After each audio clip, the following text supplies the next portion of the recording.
Yamas to everyone tuning in. My finale of the Athens Urbanist documentary series just premiered tonight. And I am so grateful for so many people tuning in and enjoying the Athens Urbanist. So thank you so much for watching. I am really grateful. And today we're going to celebrate with a drink of Ouzo, some Greek dessert, and I'm gonna play some Zorba the Greek because I love Zorba the Greek. It's one of the best soundtracks that I've ever listened to by Mikis Theodorakis. And of course, it's super stereotypical, but I don't care about copyright tonight, so I'm gonna play some beautiful Zorba the Greek. So let me know where you're watching from. I'm Ariel, this is Urbanist. I'm gonna save the cheers after I have a few people tuning in. But actually, before I play more Zorba the Greek, I want to show you a little bit of the Athens Urbanist, episode 6, which just premiered. So thank you so much for watching the Athens Urbanist, episode 6. Let me play a little bit for you right now as The tourists.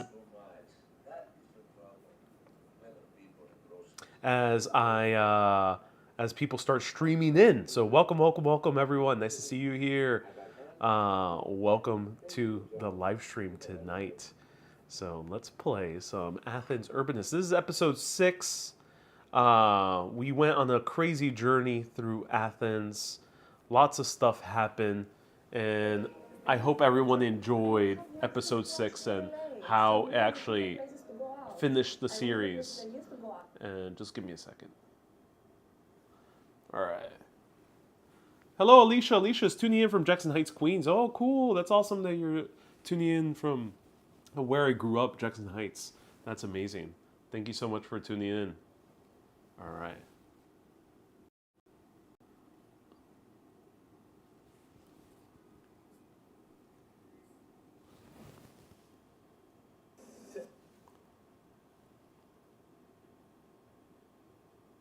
Hey. Yeah. I went to the place that I used to go out and there's Wow. So we're going to a very special place to see the views of the Acropolis right at sunset. I'm so excited. I think it's the perfect place to end this amazing journey here through Athens.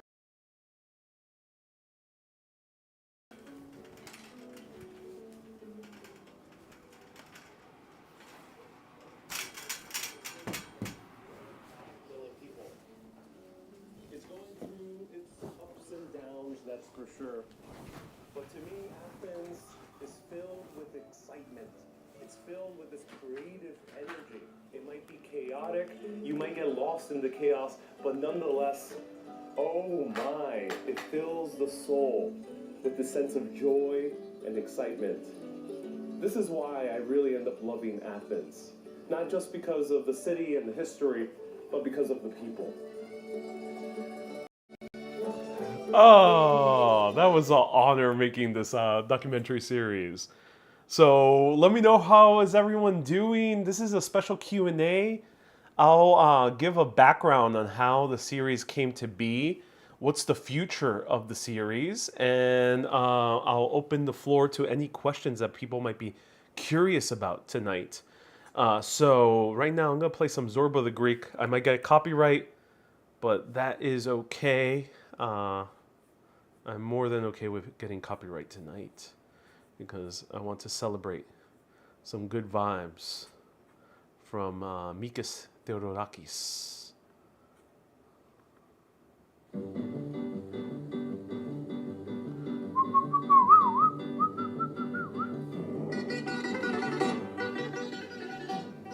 So are people tuning in? Let me know if you're watching right now. We have very few people, I think, right now on the broadcast. Let me know if you still see me and hear me. Or did Facebook take down my broadcast? Let me know. I think I'm having live stream issues, unfortunately.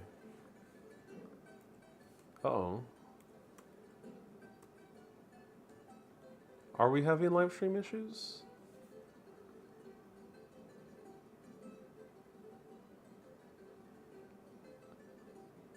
No, we're not. Okay. All right, cool. Yeah, the comments got stuck there for a little bit. All right. So, welcome everyone. Nice to see you here. Let me know where you're watching from. Hope you're doing well. I'm Ariel, and this is Urbanist. And Yamas to everyone for a epic, fun time premiering this series on a weekly basis for everyone to see here on YouTube. Trying to bring the magic of that kind of experience of watching TV on a weekly basis over to YouTube, because I think TV did that right. I kind of don't like the binge model, at least like releasing every episode at the same time like they do in some of these streaming platforms. I kind of like the magic of TV where you have to wait every week. And it's kind of a communal experience. We no longer really go to the movie theaters too much as people in the Western world. It's not so common right now to go to the movies. It depends on the country, but here in America, it's less and less. And I think this format of weekly premiere still offers some type of kind of communal aspect of enjoying a piece of media together. So yamas, cheers. Ah, a good ouzo. Ouzo has quickly become one of my favorite types of alcohol. It's so refreshing. And I also got nominated for a Peabody Award. The Peabody Award is not related to the Athens Urbanist, though I hope my documentaries do end up reaching interesting people around the world. But nonetheless, I got nominated for my Hidden History of New York series, Racism in New York series with Khalil Green, who is a very talented content creator, storyteller that tends to cover race in the U.S., especially history. And I partnered up with him to do stories about New York, stories that I've already covered. But I was happy to have him on board because he brought a new take on these stories. And I was happy to hear his version of the story, the way he told it. So we collaborated on a series of short videos throughout 2023, last year. We published about 10 of them, and 6 of them are a part of the Peabody nomination. So the Peabody Awards is a very, very prestigious award. It's one of the top awards for media in the U.S. In terms of journalism, it's only like one step below the Pulitzer. In terms of filmmaking, it's only one step below the Oscars or the Emmys. So it's a really big deal to be nominated for a Peabody Award. So I'm super, super honored. And this is the category we were nominated for, which is The Hidden Histories of Racism in New York City. A six-part micro-documentary series by Khalil Green and Ariel Vieira, touring parts of New York that exist in part because of the historic incidents of race-based violence, all while combating the rampant disinformation on social media that dismisses how race continues to shape our history. I gotta give it up to Khalil. I like writing, but I could not have written that. That is so well written, and it makes the series sound very important, which it is. But he makes it like you can feel the importance through that description. So I gotta really give it up to Khalil for writing such a great summary of our mini series that we did. Laureen says, congrats on the nomination. Thank you so much, Laureen. I really do appreciate that. Susie says, it's must-see TV. I think so, too. Miss Lob says, in honor of the Vebettes, now I need to review already. Yeah, the Vebettes, the singer-songwriters from the early 1900s in Greece. So feel free right now to leave a comment on episode 6 of the Athens Urbanist. Comments do help with getting more attention for these videos, for it spreading to people who would want to see it. I've been lucky to gain about 8,000 new subscribers since posting the Athens Urbanist, and a lot of them are from Greece. So it has been reaching people who are from Greece, are Greek, living in other countries that really wanted to reconnect with their home or see Greece from a lens, from an outsider perspective. And I'm glad that we've been able to reach those people. So thank you so much for watching. Yamas. The Vertigo. You know, I'm going to play some of the Vertigo. Let's play some of the Vertigo. Let's play some old the Vertigo hits. This is Mikis Theodorakis, who definitely follows the tradition of the Vertigo, but I have another one. Let me see if I can find yeah.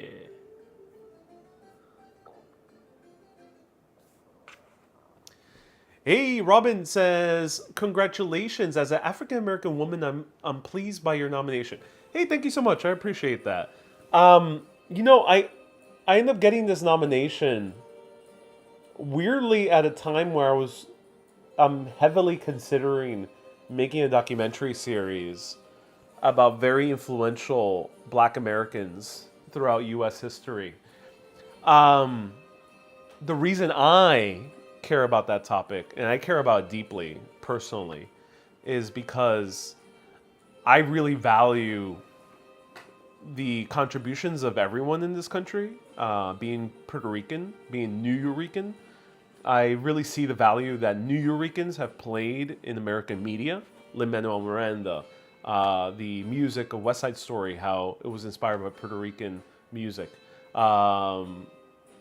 The amazing actors and actresses that have come out from the community that I'm a part of. And I think it's the same thing with Black Americans, especially African Americans, you know, Americans that have been here for 100 plus years, 200 years, that have had such a powerful impact upon America in so many aspects. We usually only talk about the aspect of music, which is definitely important. Louis Armstrong, the first guys who made rock and roll back in the 1920s, the first guys who made electronic music, it was a black band back in the 1970s. You know, for music, it's huge.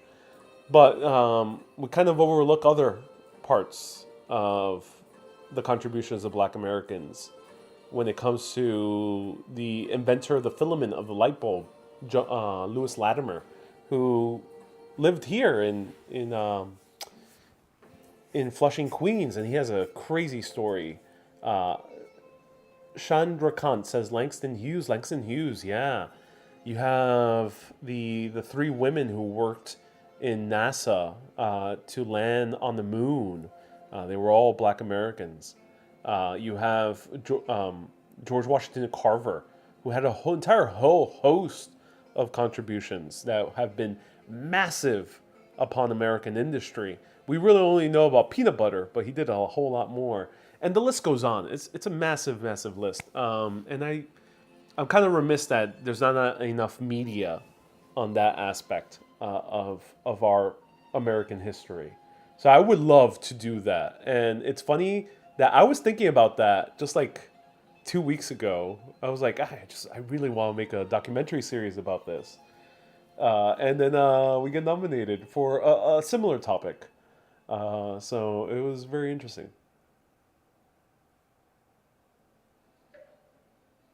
Hey, Alicia says rock and roll was created by a Black artist. Yeah, it's massive, massive, massive contribution for sure.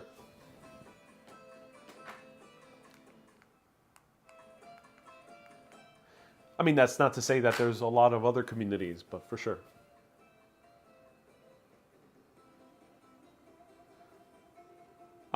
Red says stolen contributions. You know, I think it's a complicated topic for sure. Brown Eye, nice to see you here. I've been to Louis Armstrong House a few times. Very fascinating. Yeah, it is.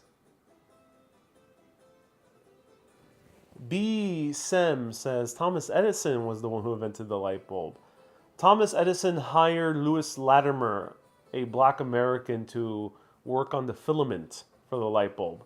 Before Lewis Latimer, the light bulb only lasted a few minutes, 5 minutes. any given light bulb that they made. It was due to Lewis Latimer's innovation with the filament, which is like the little squiggly part in a classic light bulb, that really made light bulbs last for years.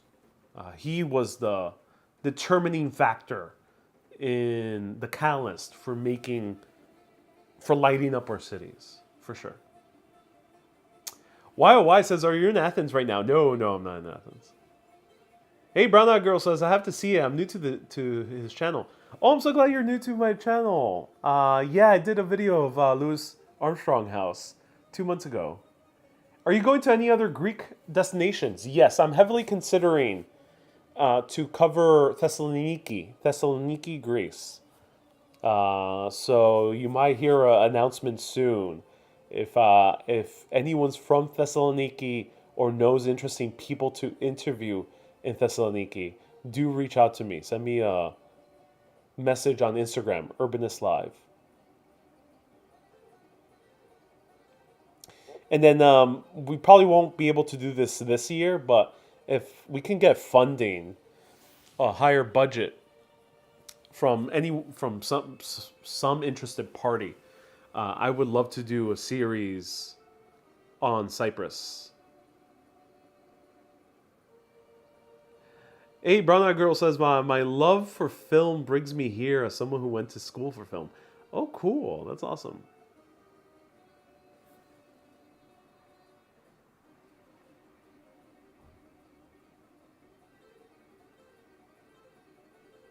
Jared says, "I definitely want to go next time." Oh, yeah. Definitely go to the Louis Armstrong House.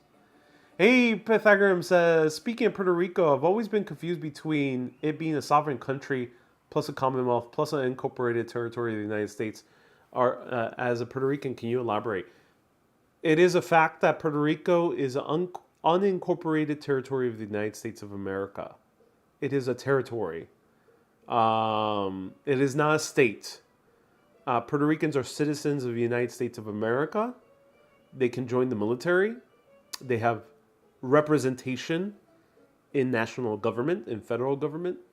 But Puerto Ricans don't pay federal tax, as far as I know. We don't pay federal tax. And then beyond that, we can't. Puerto Ricans who live in Puerto Rico can't vote for president. And then we don't have senators.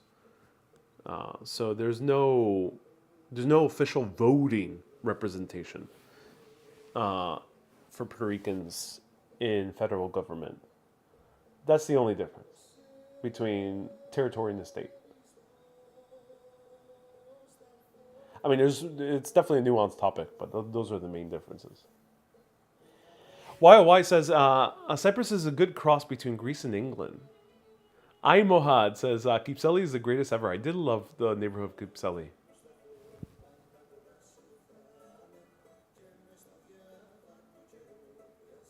Malta, maybe? I would love to go to Malta. Malta, I definitely will go. I probably would go to make live videos and short videos about Malta, for sure.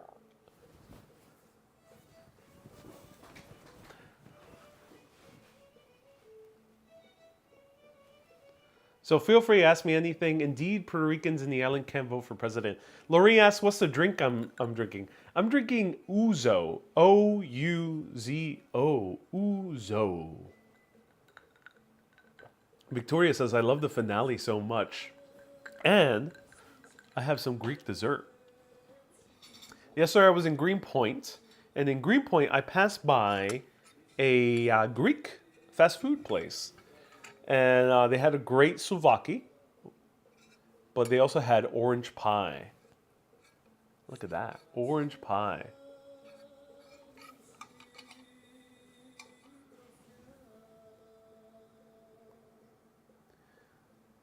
You should go partying in the Glicades. I have gone to the Glicades. Last summer I covered a lot of the sick ladies. Lillian says, "I love all of your content. You're a wealth of information. So proud you're a fellow Puerto Rican from Brooklyn." I grew up in Queens, so I actually did not grow up around Puerto Ricans, at least my age. But yeah, I grew up in Queens. Where are you headed to next? I'm not sure yet. Well, I actually do know. I'm going to American City very soon.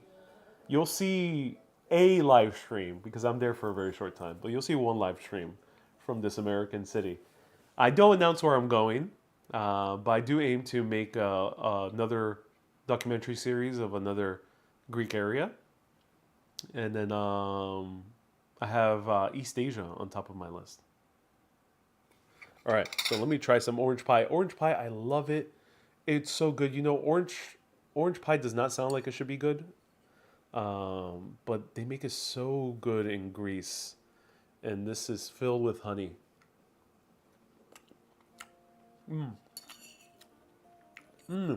So soft, orange zest. Oh wow.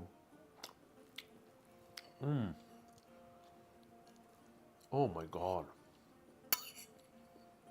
Delia, as the Greeks say. Perfect.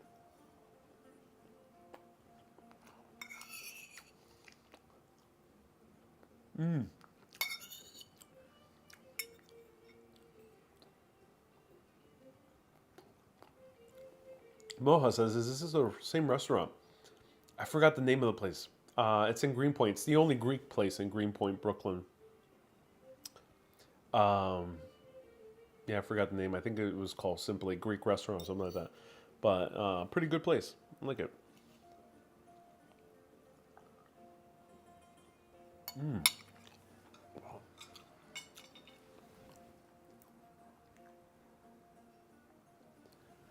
Hey, YOY says, your documentary was very old school. How so? Do let me know.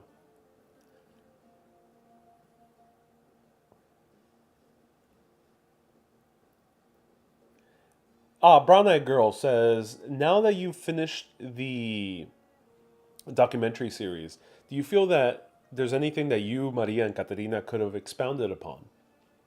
For context, Maria is the videographer and editor of this documentary series, and Caterina is our assistant editor, colorist, and illustrator.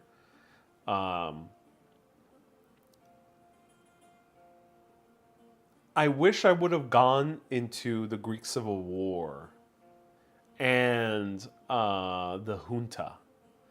There's a university in the middle of Athens, right by the neighborhood of Exarchia, which had a really epic story. I was going to film a short video on it as well. I didn't quite get the chance to make it yet, but next time I go to Athens, I will be making that short video. But I wish I would have gone deeper into those two subjects because they are fascinating. And they do illuminate a lot in modern Greek culture. And then beyond that, I wish I would have gone deeper into, because we did an entire episode of Greek music. However, we showed modern music and we showed rebetiko, which is kind of the music of the past 100 years or so, 150 years. So it's very modern. It's like saying I went to the US and I covered rock, or I went to the US and covered rock and jazz. But I did not cover very traditional folk Greek music, and also ancient Greek music, which there are some surviving pieces of. And I wish I would have at least made reference to it so people kind of get the context of what is super traditional Greek music and what is the urban Greek music of Athens and other major cities like Thessaloniki. I wish I would have done that. And then the third thing is, I use the term a lot, ugly. I said that Athens is ugly yet beautiful. That is my personal opinion. Athens definitely has this kind of grittiness, this kind of ugliness to it, for sure. But at the same time, I think it's also very beautiful. And I think a lot of places could be ugly, but in a good way. I don't think ugliness is really an insult, at least me personally. But the reason I even use the word ugly in the first place is because a lot of Athenians that I met including the ones that I interviewed, use the term ugly as well. A lot of the books and articles that I read also use the term ugly to describe Athens. And I wish I would have shown how people actually used the words themselves, the Athenians, how they themselves described Athens as ugly. And because in the documentary series, the only downside is it appears like that is my judgment upon the city. And while it is partly the case that it is my opinion of the city, um, it is an opinion derived from what I've heard. And I wish I was shown what I heard. So those are the only three things I would have covered. But I think I'll have the chance once I do another series in Greece to really get into the Civil War and get into the military junta and get into very, very old music and definitely show a little bit more of the overall opinions of Greeks of Greece or a specific area. Hey Ariel, Estunia says congrats. Thank you so much. I appreciate that. Thank you, thank you. Jared says you said a while back you were going to the southern U.S. I would like you to see you cover Austin, Texas. Yeah, my trip to the southern U.S. was canceled. It was replaced with a different area in the U.S., which is not in the South. So no, I am not going to the South as I thought I would this spring. But yeah, I would love to cover the South at some point. I think there's a lot of cool history in the South. I just am not a fan of driving, which is basically the only reason why I am not immediately going to the southern U.S. If there were more trains, I would probably already be there. But I don't like driving too much, so yeah, I'm kind of like procrastinating on going to other parts of the U.S.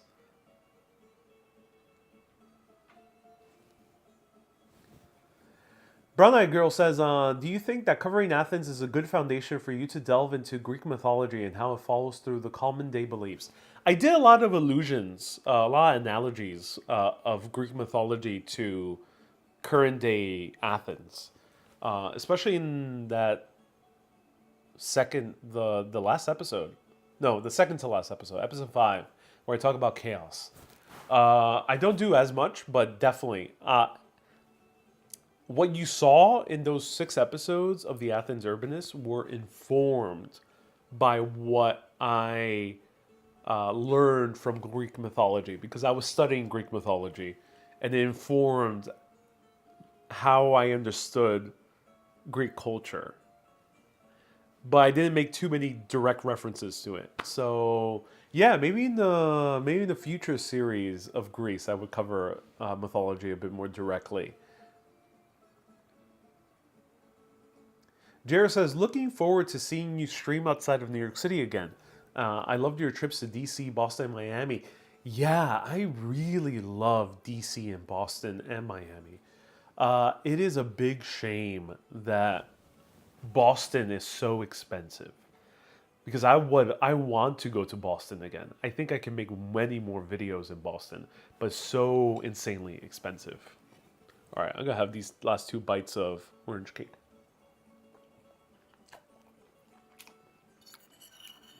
Oh my god. Wow. Have orange cake if you can. Orange pie, sometimes they call it. Oh wow. That's amazing.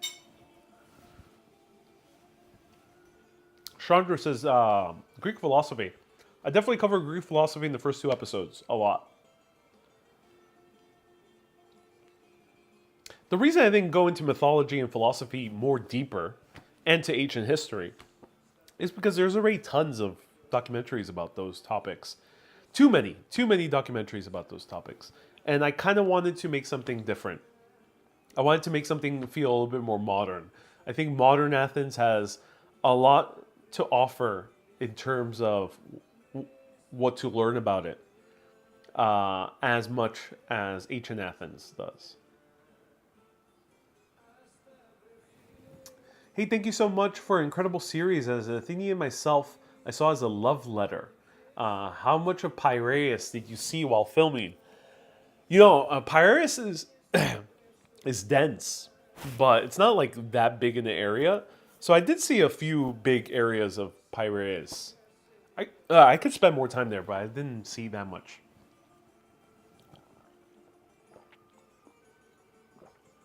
Lorene says, "I love your Boston videos. It's a shame some were deleted." Yeah, unfortunately, some were deleted. Yeah, like two of them had issues after the fact. Aris, nice to see you here. As a little kid, I had the book of Aesop's Fables. Was that Greek? Aesop is not Greek. He's from somewhere else. I don't know where Aesop is from.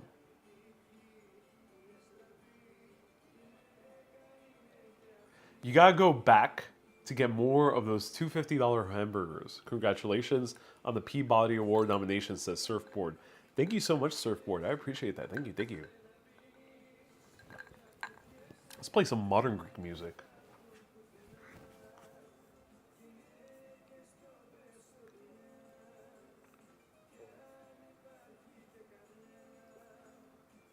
Let's see.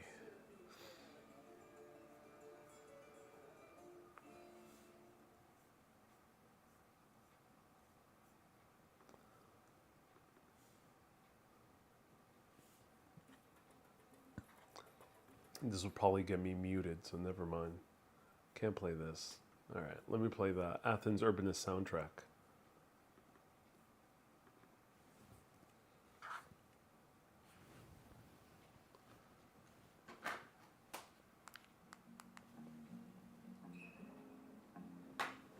So everyone tuning in, yeah, please don't use all caps. All caps is the same as like screaming at a party where everyone's speaking at a normal level.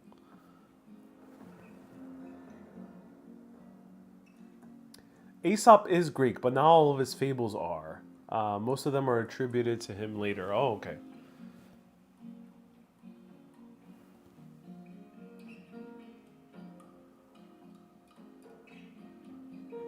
Hey, Moha, yeah, warning for anyone using all caps. Please don't use all caps.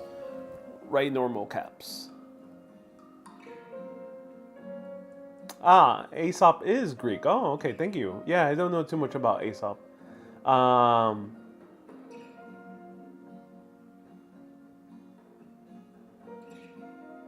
Aris says, sending our love from Australia. We are Australian Greeks and I absolutely loved the way you documented Greece. Hey man, thank you so much. I appreciate that. I'm glad the Australian Greeks were tuning in.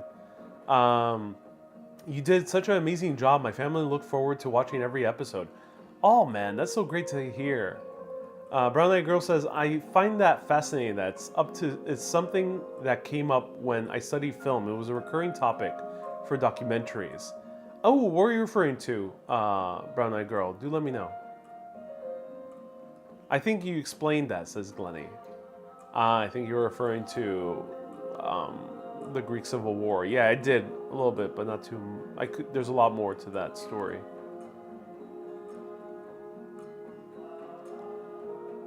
All right, feel free to ask me anything.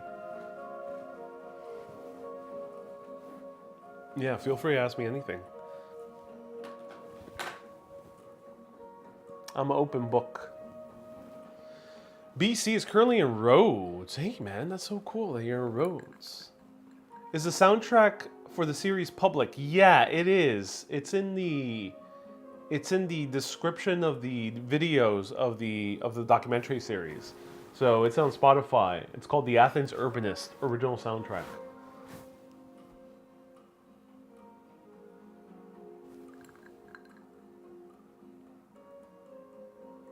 Hey, Brown Eyed Girl says, I was really impressed with your voice work.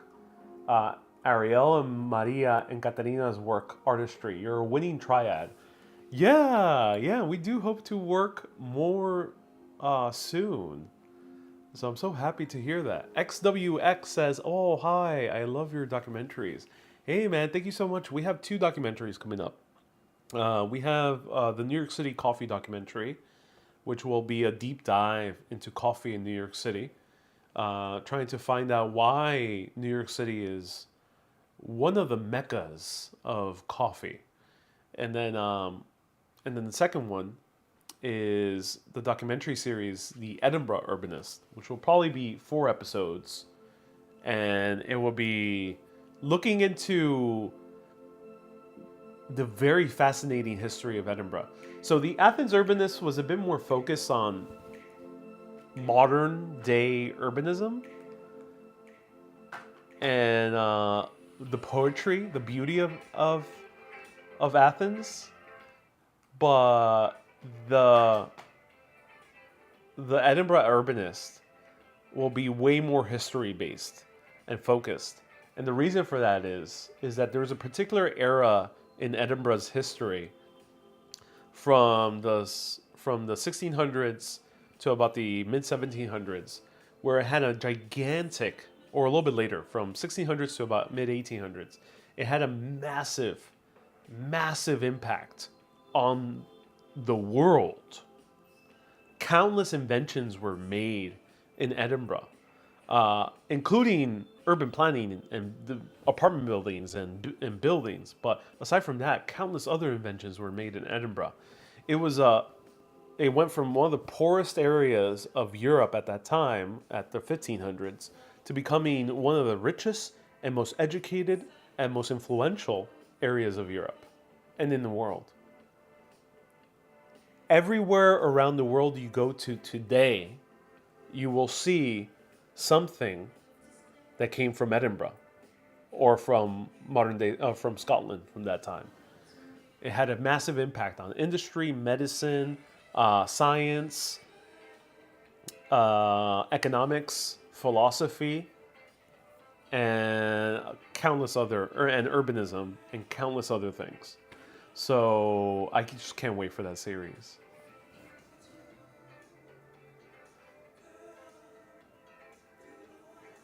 Edinburgh is sometimes referred to as Athens of the North. Yeah, I think that's why it's rather poetic that we are making that the second season of the Urbanist series. Excuse me. Victoria says you can't make them fast enough as far as I'm concerned.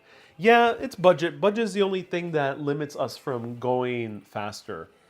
Uh, if if I had a little bit of a higher budget, I'll be able to pay our editor and assistant editor more, um, and I would be able to also dedicate more time to it, and eventually, and maybe potentially hire one or two more people to help out, and then we can make them faster. But right now, we're only limited by the budget we have, and um, yeah. Brown Eyed Girl says, when you were interviewing different people, oh, Victoria says I meant to positively. Yeah, yeah. Well, I want to keep pumping them out for sure. I'm glad you are eager to see more. That's awesome to hear. Have you been to Rhodes? No, it was in my plan during the summer, but Rhodes had a massive fire, and it was so sad. Brown Eyed Girl says, are you willing to use crowdsource funding? I don't like the idea of crowdsourcing. Um,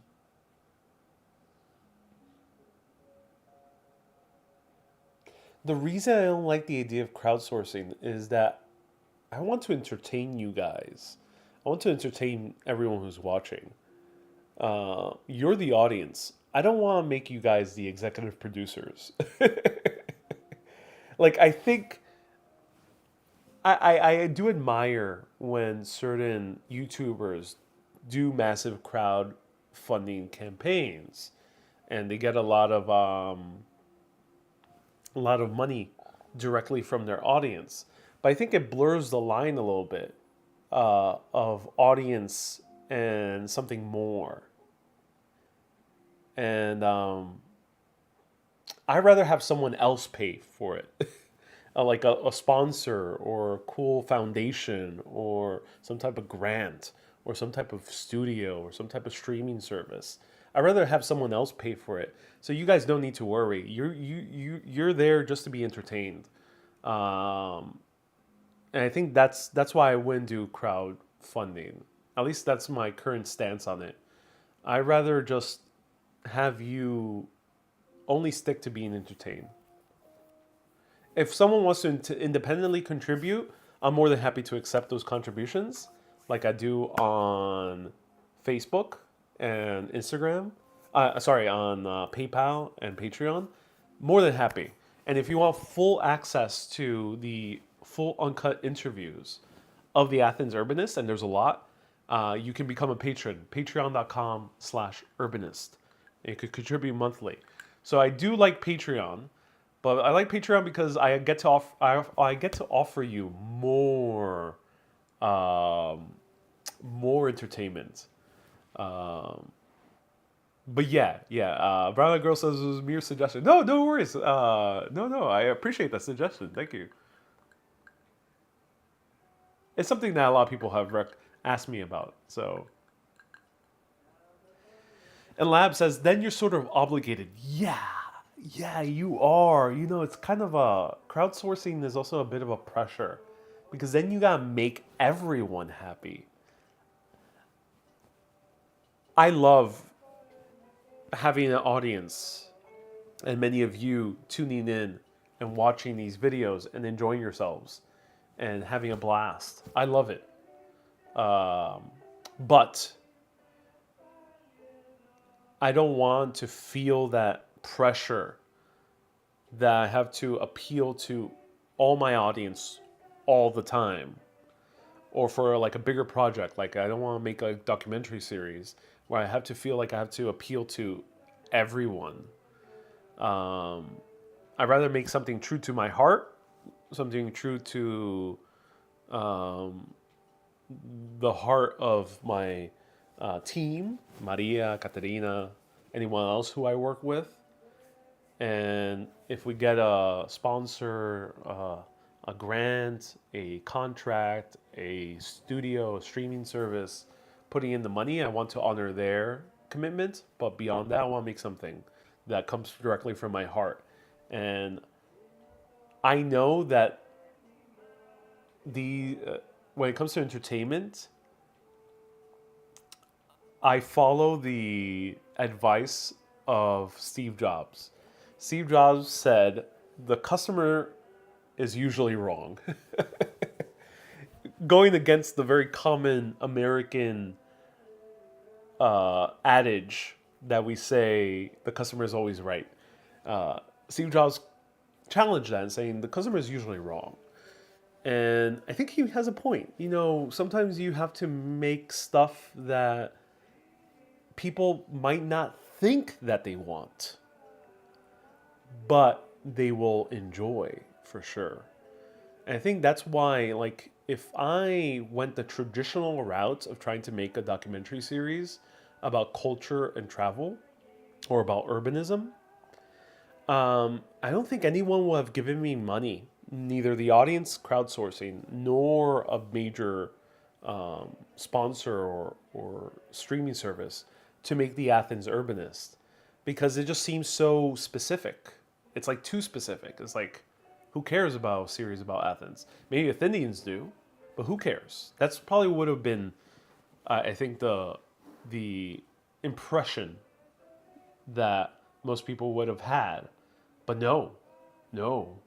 I that's why I did this series. I knew that this story about the specific city doesn't sound interesting to a lot of people outside of Greece or who love visiting Greece, but definitely is interesting. And I think it has proven to be the case. A lot of people are tuning in to this documentary series. Let me know if it is the case. Let me know if you're actually let me know what you thought of me. What was your impression of the documentary series before it premiered? And what was your impression after? Let me know if there was a difference. Sally says, you're doing a great job filming. Thank you so much. What's your favorite food in Greece? For me, the Greek salad is just the perfect dish, I think. But actual dish, yemista is amazing. So Brown Eyed Girl asks a question. When you were interviewing different people for the docuseries, did you ask the people who you were interviewing questions or topics that you were discussing ahead of time? Yes and no. Great question. So Brown Eyed Girl basically asked, did I consult with the people before ahead of time of what the topics were going to be? No, I didn't have like a particularly set questions. Some guests in general in my line of work will ask, hey, can you send me a list of questions? And in that context, I will. But generally, I don't if they don't ask for it. I say, hey, I'm going to ask about this topic and that topic. Or I want to know about this specific thing that you said and that thing. And basically, that's how I approach an interview. And in Athens, pretty much everyone I interviewed, with the exception of one person, was fine with just knowing the general topic. And I didn't write questions ahead of time. I don't do that either. I study whatever is relevant to that person. I study a little bit about that person if they're a public figure, like Nikos Vatopoulos. I read his work. I looked into his articles. I saw his photos. I saw other videos he appeared in. So I got a sense of who he was and what he wrote about. And I studied the topic of polykatekia before interviewing the professor of architecture. And I studied about food before hanging out with Yorgos and other people the same thing. Pampan, I listened to a lot of his music, saw the artwork that he did, just to learn who he was. And that was sufficient to have a really good conversation. The only person who requested a list of questions was the professor of architecture. And that makes sense. And I made like a list of like 6 questions. They asked, but the trick is that some people might ask for a list of questions, which is fine. And the chances of someone asking for a list of questions gets higher if it's more of an academic topic. And I'm fine with listing questions beforehand. But what I actually do when I show up to the interview is I actually don't ask those questions directly. I just have a conversation. And just by having a conversation, I'm able to connect, I think, on a deeper level than trying to stick to a list of questions. So that's my trick. My trick is to say, we're going to talk about this specifically. And then I show up and we just chat. And I think that's why, especially if you're a Patreon on patreon.com/urbanist and you see the full uncut interviews, you really do notice that we just have a really good chat. And these really good chats is where you get more stuff from the heart than what stuff someone might have thought about in advance.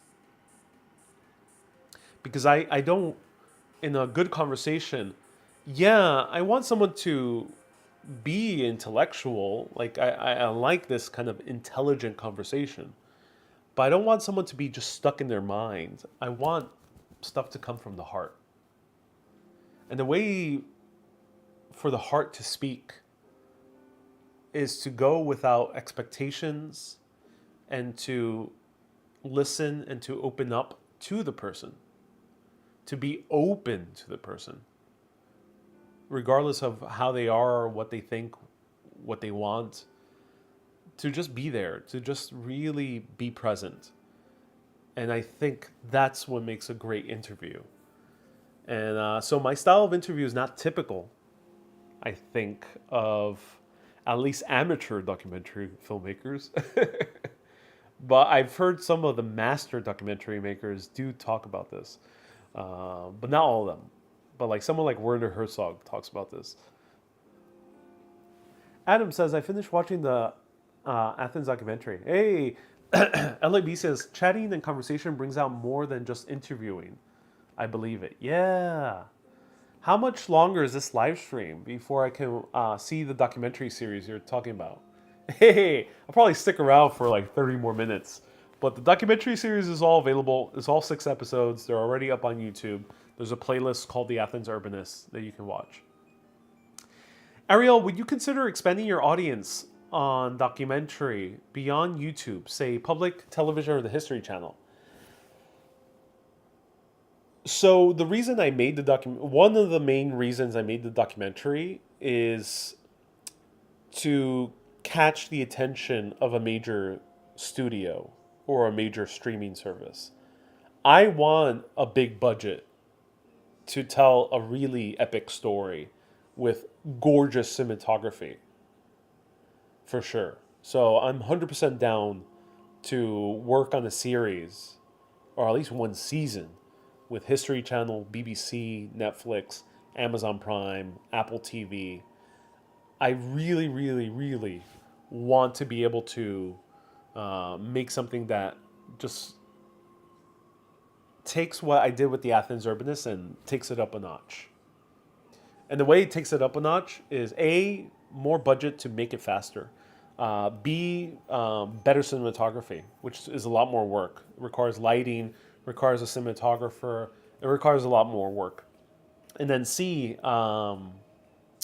sound. Sound, we did a pretty damn good job enough, but you can get much better sound, especially sound design. I think we did do sound design in this documentary series, but we can go much deeper into sound design. I think we could truly make something special with a big budget. So that's why I made the series. Would I have the Athens Urbanist as is on TV? I unfortunately can't. And that's due to legal reasons. The reason TV even costs a lot of money is because they're very thorough in how they approach the legalities of filming. So they are sure to get the clearance and copyright of every piece of music, every image, every piece of footage, everything. They get location agreements. They get release forms, not just from the guests, from people who are in the background. So they get people to sign a waiver saying, hey, you agreed to appear on this television show. And then locations on a TV show, if you're going to get official permission from a location on a TV show, they usually ask for money. I circumvented all of that. I use public domain footage and music for the most part, and then fair use for the stuff that is copyrighted, meaning that I am educating people on the Vertigo, so that's why I put some the Vertigo songs on episode 5. Or I'm educating people on the financial crisis of the early 2000s, and hence I use some news clips from the financial crisis of the 2000s as a method of education. And that's fair use. And fair use applies, it's a law that applies to the US, Canada, Australia, and Europe has very similar laws. That makes it able for a documentarian to tell you a story with some copyrighted material. But on TV, you have to be way more thorough than that. And you have to be airtight, really. So it gets very expensive. Legal fees get very expensive very quickly. And for the Athens Urbanist to be on TV is unfeasible, I think, at the moment, which sucks. But that's okay. That's why I made the series, because I wanted to make the best series I could with the budget I could. So, yeah, the only way I can see myself going on TV is by making a new show. Or they buy the idea of the show as is and they ask me to remake it or make it in a different place. Who knows? Something along those lines. Your visual storytelling is impeccable. Thank you so much. Yeah, for example, like these shots of the crowds in Athens on a TV show, I would have needed to, especially if we showed a face, to go up to that person, have him sign a form.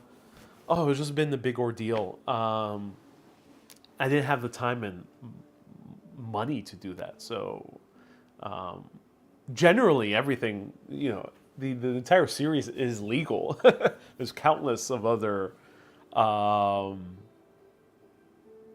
videos that are the same thing I did, but on TV it requires us more than that.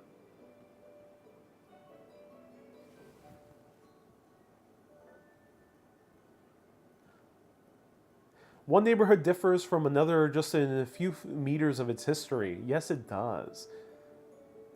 I think I'm not supposed to do this here, but I can give you my website. I'm hesitant because this is not a place to advertise. Hey, Pythagorean. Yeah. Do send me a message, though. Send me a message on Instagram. Urbanist Live. Send me a message with your work. I would love to see it. I'd love to hear it. I think you mentioned you make scores. I would love to hear it. I will be actively looking for someone to make a score for Thessaloniki. So, if someone's out there who likes making music, do reach out to me. I'm actively looking for someone to make music for the Edinburgh Urbanist.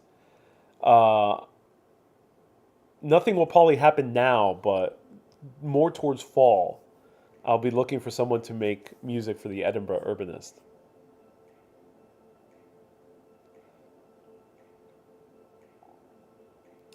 How about recording a script for a documentary? What do you mean, Adam? What do you mean? Let me know.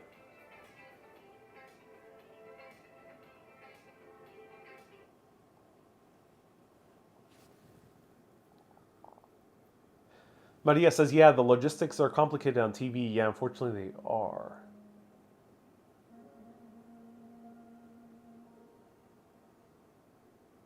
Hey, HV says, I live in the same apartment building as Maria Callas. We actually showed that apartment building briefly in episode 4. That's awesome. Capollos says, spots of poetry inside the ugliness of Athens is the perfect description. So I agree. A conversation is the best middle ground for me.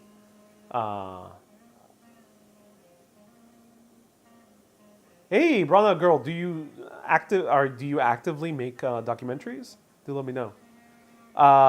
Purple says your calm demeanor, excitement in your voice, your amazing way you interact with people, the tours you take us, and the history you teach us give us access to watching what is truly amazing. Hey man, that's so awesome to hear. I'm so glad that is the case.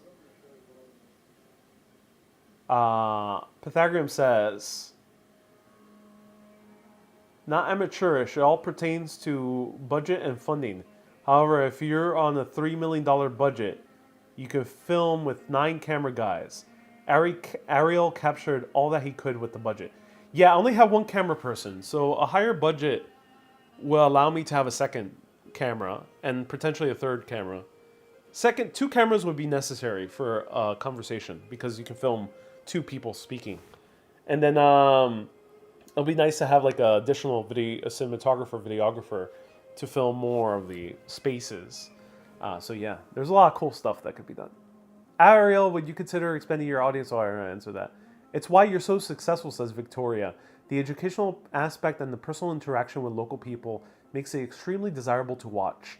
You're natural and socially minded, so it works together beautifully. For some docs, said Brian Out Girl, I did in my experience, you think that during the interview people are less likely to answer them in detail because I didn't get a chance to rehearse. No, reverse. Brown Eyed Girl, I know where you're coming from. I know what you mean. So Brown Eyed Girl says, don't you fear the chance of someone giving a less detailed answer because they didn't have the chance to think about it? In a very heavily academic topic, then maybe. But in everything else, no. No, it's better not to rehearse. I think the best answers come without any rehearsal. Uh, that's why I think the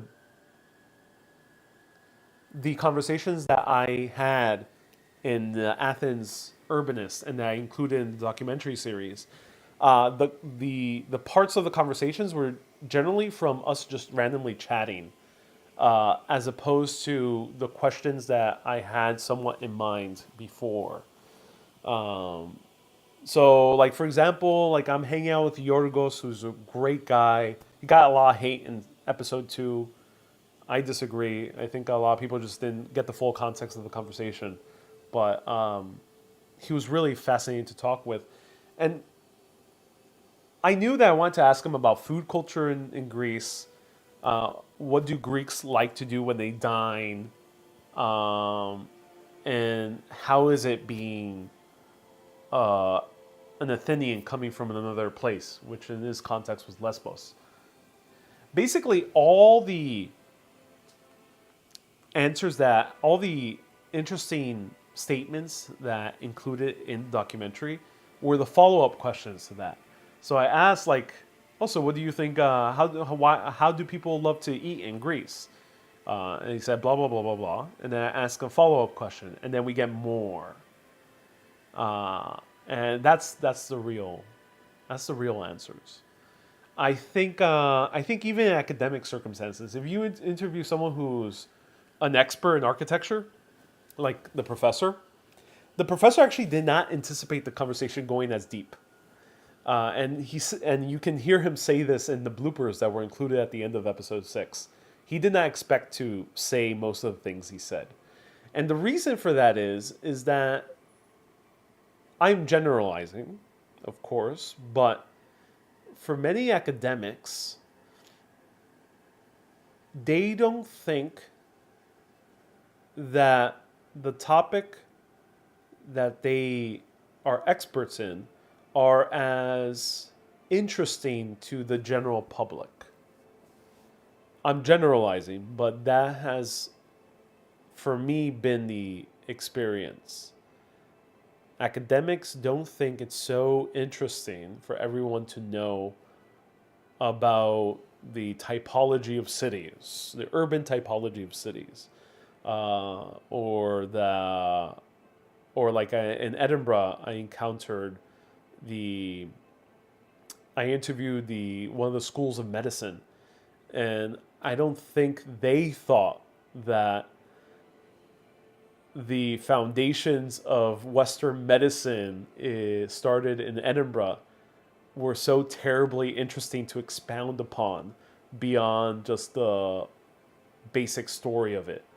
Of course, that's what they study, but they don't think that's what the general public, cares about.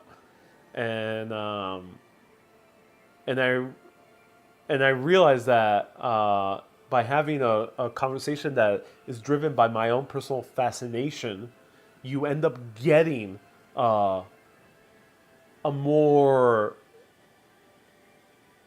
interesting response. They end up going to detail that is fascinating.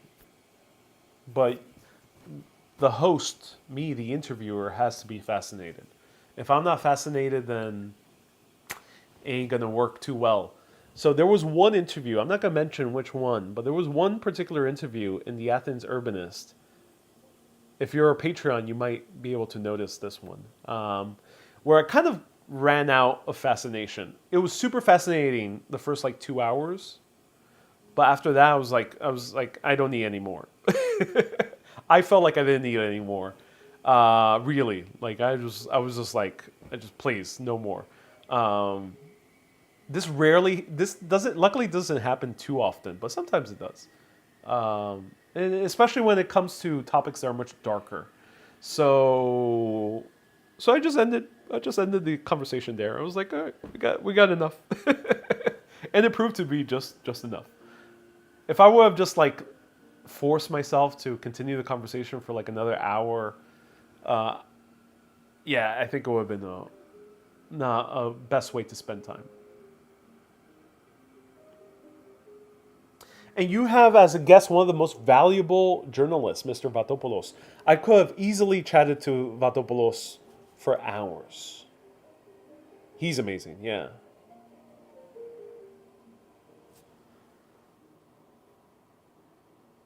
Have you experienced Greek music while you were in Athens? Yeah, Adam, check out episode 5 of the Athens Urbanist.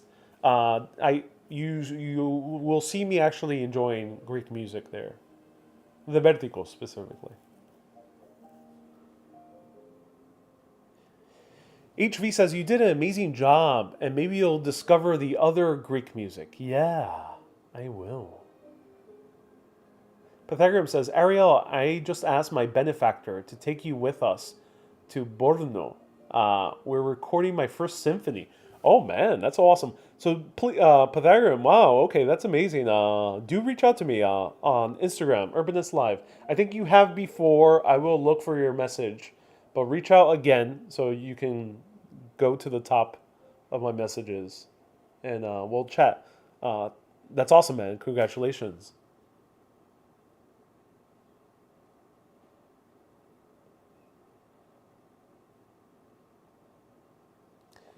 Canada's early leaders were Scottish. We feel an affinity, and we both claim Alexander Graham Bell. Yeah. Sally says the conversations are great in the documentary. You are a professional. Oh, I'm glad. Yeah. Which one was your favorite episode? My favorite episode. I love the entire series. And I think the entire series is now bingeable. I think it will make for a very good binge experience. But definitely the favorite episode I enjoyed making the most was episode 4. It hasn't gotten that many views. Um, but I really believe in episode 4. I think it will eventually get a lot of views. But episode 4, which is about the financial crisis of Greece in the early 2000s, I did not know the topic too deeply. And I did deep research on it. And I was blown away. I was fascinated. It was so interesting seeing a country, unfortunately, it's very sad, come into shambles, nearly, at least for European standards, and still rising above it, at least for the most part. So fascinating story, and it was awesome featuring Isaac, who gave us a tour of Omonia, and I think a lot of people have asked me throughout the years about gentrification. And they said, hey, is this place being gentrified? Is Williamsburg gentrified? What is gentrification? What does it mean? Um,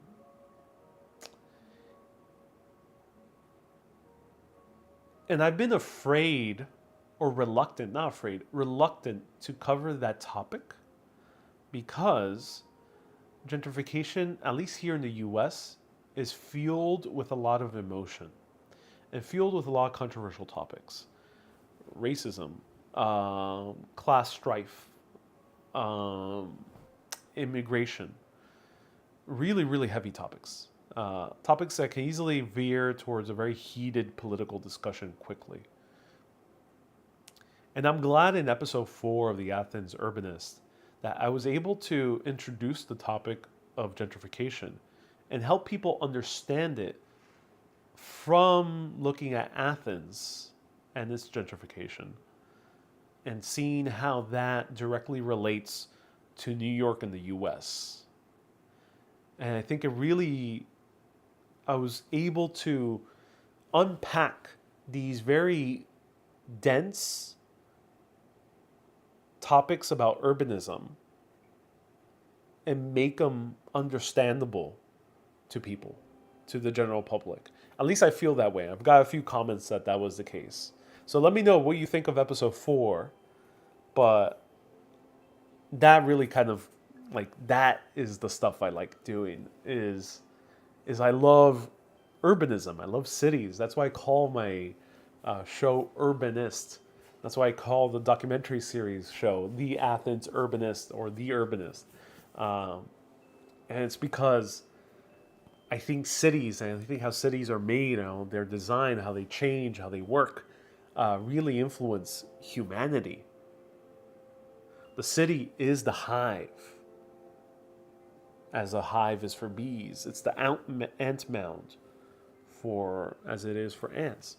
You know, cities is the nucleus of humanity. We might not think it is. We might think that humanity is made in the rural areas.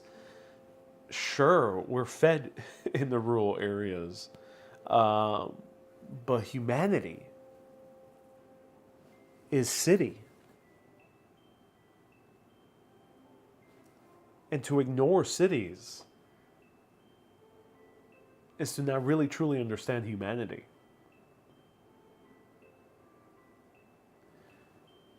And that's why episode 4 is my favorite.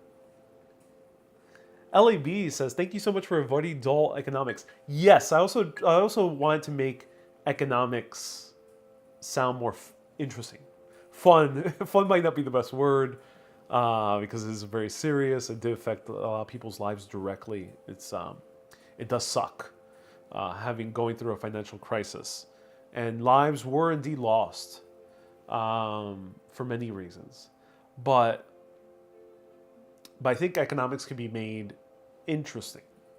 And I think episode 4, I didn't go too deep into economics, but I think the basic story of economics that I covered there, I made it interesting for people.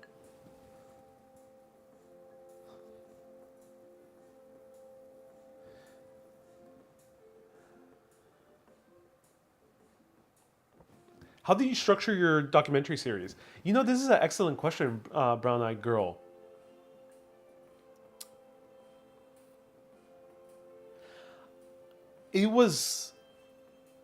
I am much better talking things out. And I already know this in all my work.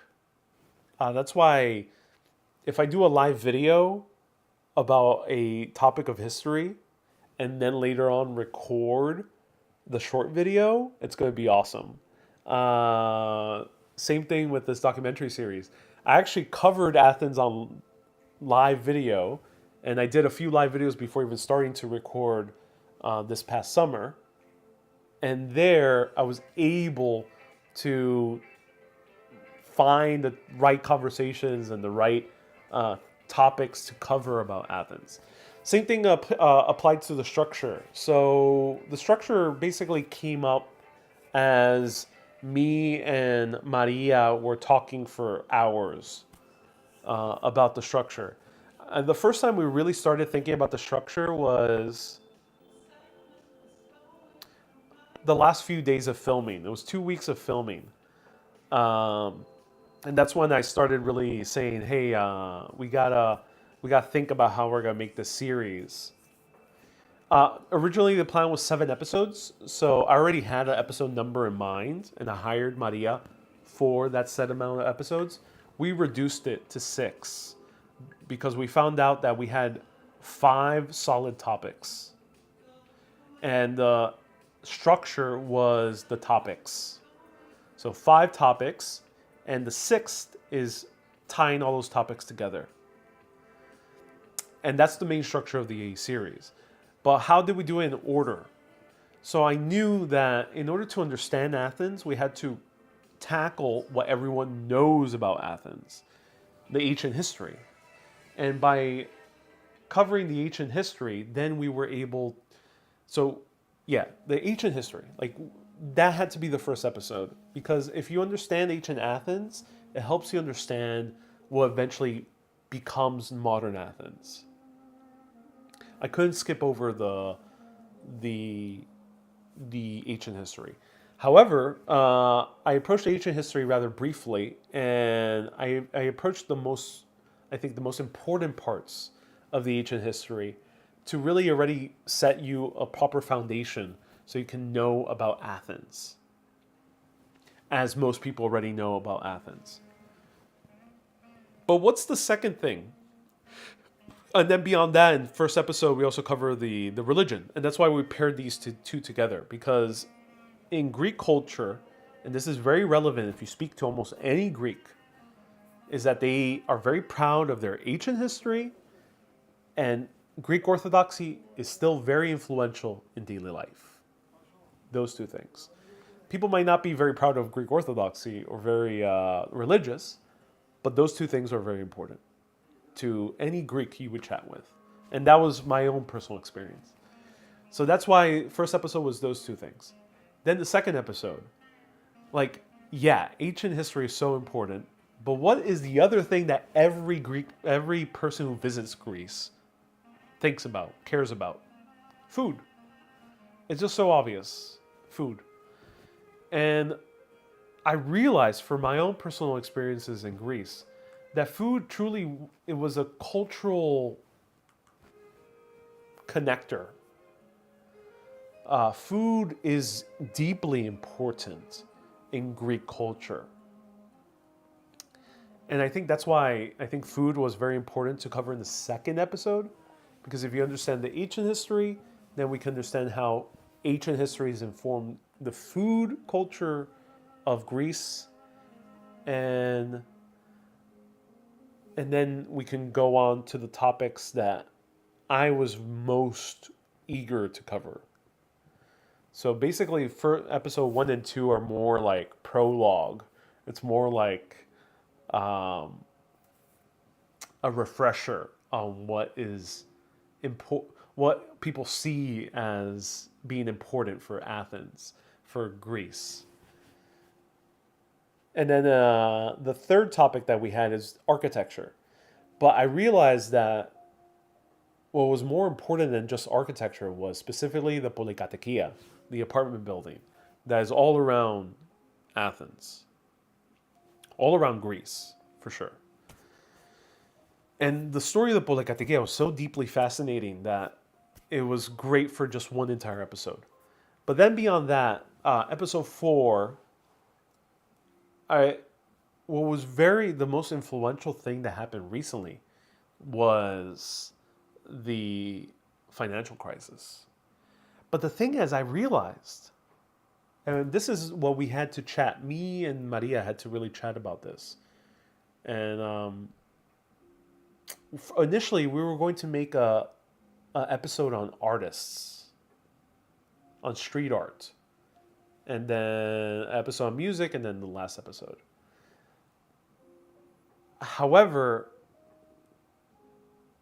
I realized that the financial crisis and the state of gentrification in parts of Athens is directly related to its architecture and directly related to the polykatechia, the apartment building. Directly related. And I think if you understand the apartment buildings, then it helps you understand the financial crisis. And we decided to not add an entire episode on artists, on street art, because the topic, we just didn't have enough access to interesting street art, to that many street artists. We had 2 of them, which were awesome to chat with, but we didn't have more. But beyond that, I realized that street art kind of already is part. And this is what Maria ended up discovering through the edit. She ended up finding out that street art was directly related to the financial crisis. Directly. And then for the music episode, the original idea was just to make a fun hangout episode. Like, I wanted episode 5 to just feel like its own adventure. Like, 1, 2, 3, and 4 are very educational. They tell you a story about the city of Athens. And it approaches it through different point of views, but tells you a holistic story about Athens. Episode 5, our original idea was to make an adventure. I did not want it to feel like a typical educational documentary. I wanted episode 5 to feel like you're hanging out with me and a few other Greeks. We end up finding out as we were editing episode 5 that yes, we had a cool hangout episode, but we had something really cool to educate, which was the history of the Vertigo. But we did it in a fun way that felt like it was a part of this experience of going into the night in CD. So episode 5 is in general kind of like a fun night, but you still learn. And episode 6 just ties everything together.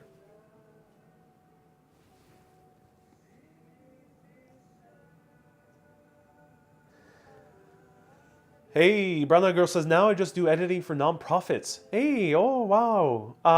Brown Eyed Girl says, do you know you do the 1, 2, 3 method? What is that? What is the 1, 2, 3 method? Folks, these are golden nuggets for anyone who in film. Really? Maria was telling me the same thing. She was blown away by the conversations we were having about film theory and structure and storytelling. So I appreciate that. Thank you.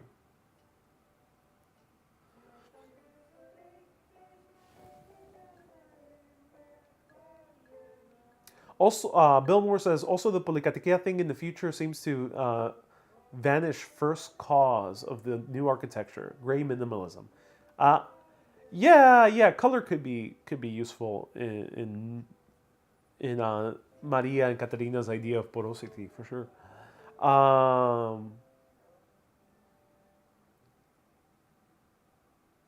So you move through the 1, 2, 3 structure. I don't know too much about the 1, 2, 3 structure. I recommend you discover Hajiriki's music. I did. I went to his museum in Trikala, and it was awesome. It was awesome going to Hadariki. I don't know how to pronounce this. Hazadiki. And I really loved it. I would love to do a few videos on Trikala soon. I was there for just a night. I hung out with 2 amazing viewers who loved the show, but I just didn't have enough time to film anything. But maybe soon I'll go back to Trikala and learn more about Hazidikis.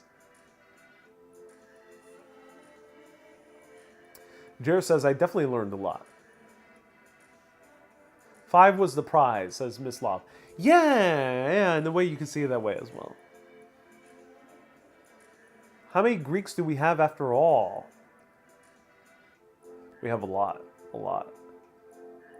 Do you find the aging demographic of 60 plus in Athens? There were elderlies in Athens, but not as many. It's a younger city, but there were not as many. All right, everyone, do you want me to stick around for a little bit longer? Let me know. Do you want me to stick around for a little bit longer? But if you do, I have to take a commercial break, unfortunately. So let me know. All right, I'm going to take a commercial break.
Hey, I'm so happy so many people are tuning in.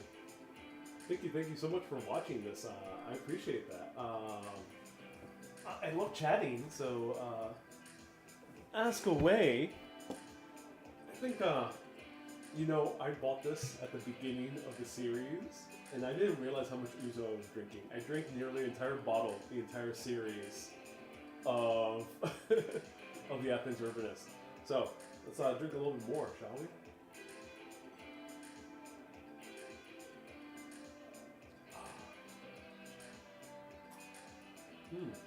Oh yeah. You drink Ouzo, you feel like a god.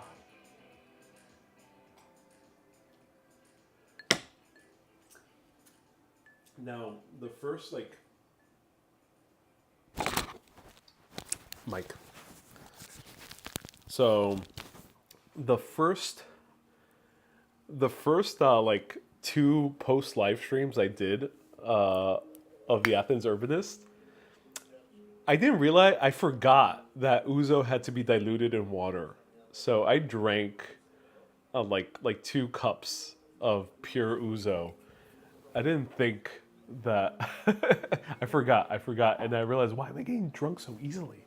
It was because I forgot to dilute it with water. Are you using a lav mic? I am using a lav mic. Yeah, the DJI Mic 1. So Brown Eyed Girl says, "I'm so impressed by your knowledge, and I'm impressed by how your humble style." Yeah, thank you so much, Brown Eyed Girl. I appreciate that. Thank you.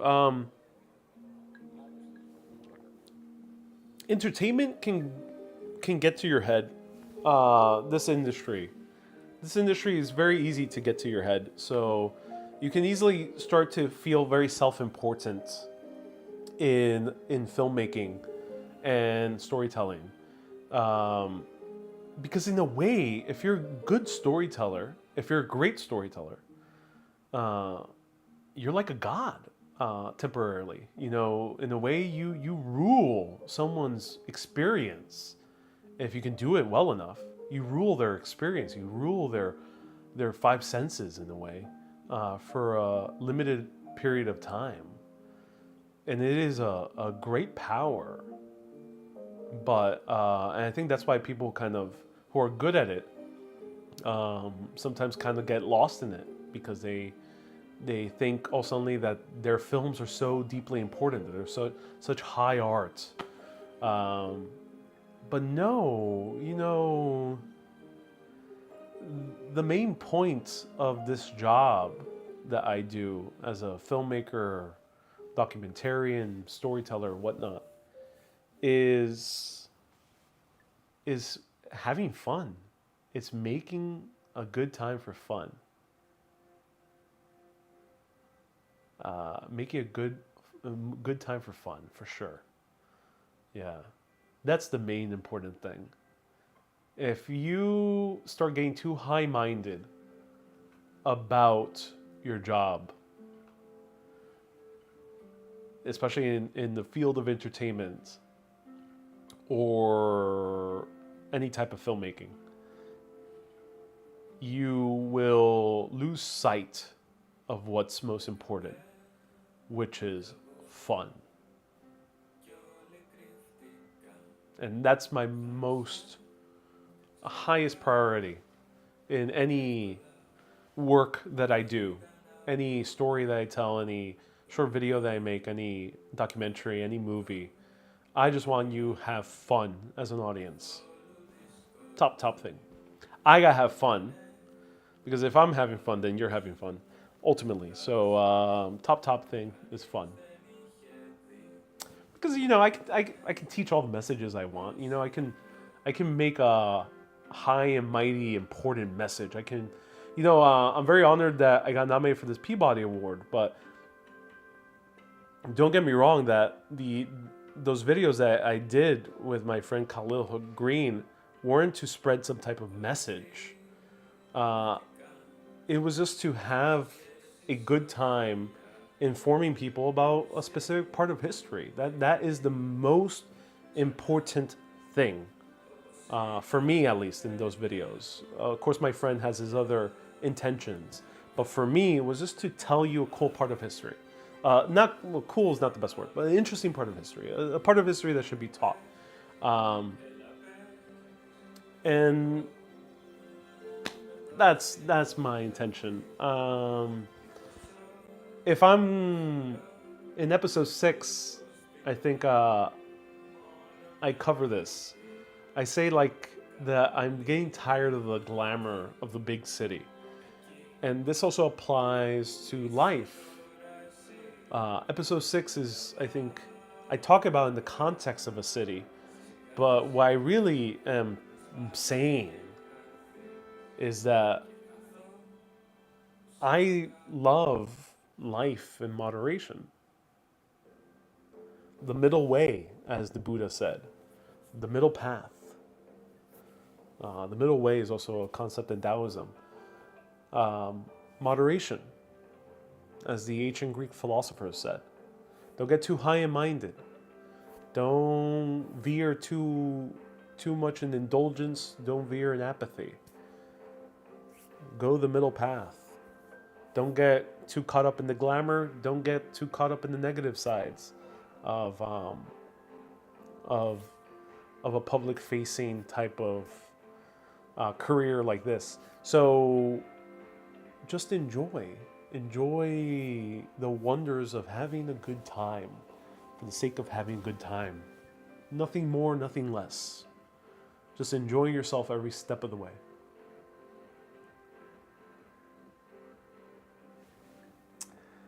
Brown Eyed Girl says, I have a question for you. And wait, Pythagoras says, I don't know if you're going to respond to someone with 450k followers. Hey, Pythagoras, I had no idea you had such a big followership. Awesome, man. Thank you so much for sending me a message. I'll respond. Brown Eyed Girl says, do you do any voiceovers in general for companies? Or will you consider doing voiceovers? Yeah, I would consider doing voiceovers. I've only worked once in the capacity of a voiceover. And it didn't turn out too well. Should I tell you the story? Let me know. I think already a few months have passed. But I did get my first voiceover job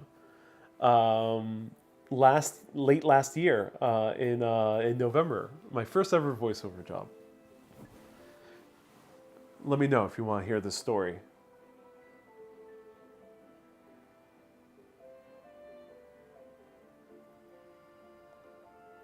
Hey, Mildred says, happy Urbanist. Enjoyed the last episode. I have a very close ties with Greece. I have a grandson born in Greece. By the way, love the music. I'm so happy you love the music. The soundtrack is available on Spotify, so you can listen to it. Brown Eyed Girl says, never lose that sense of just having fun.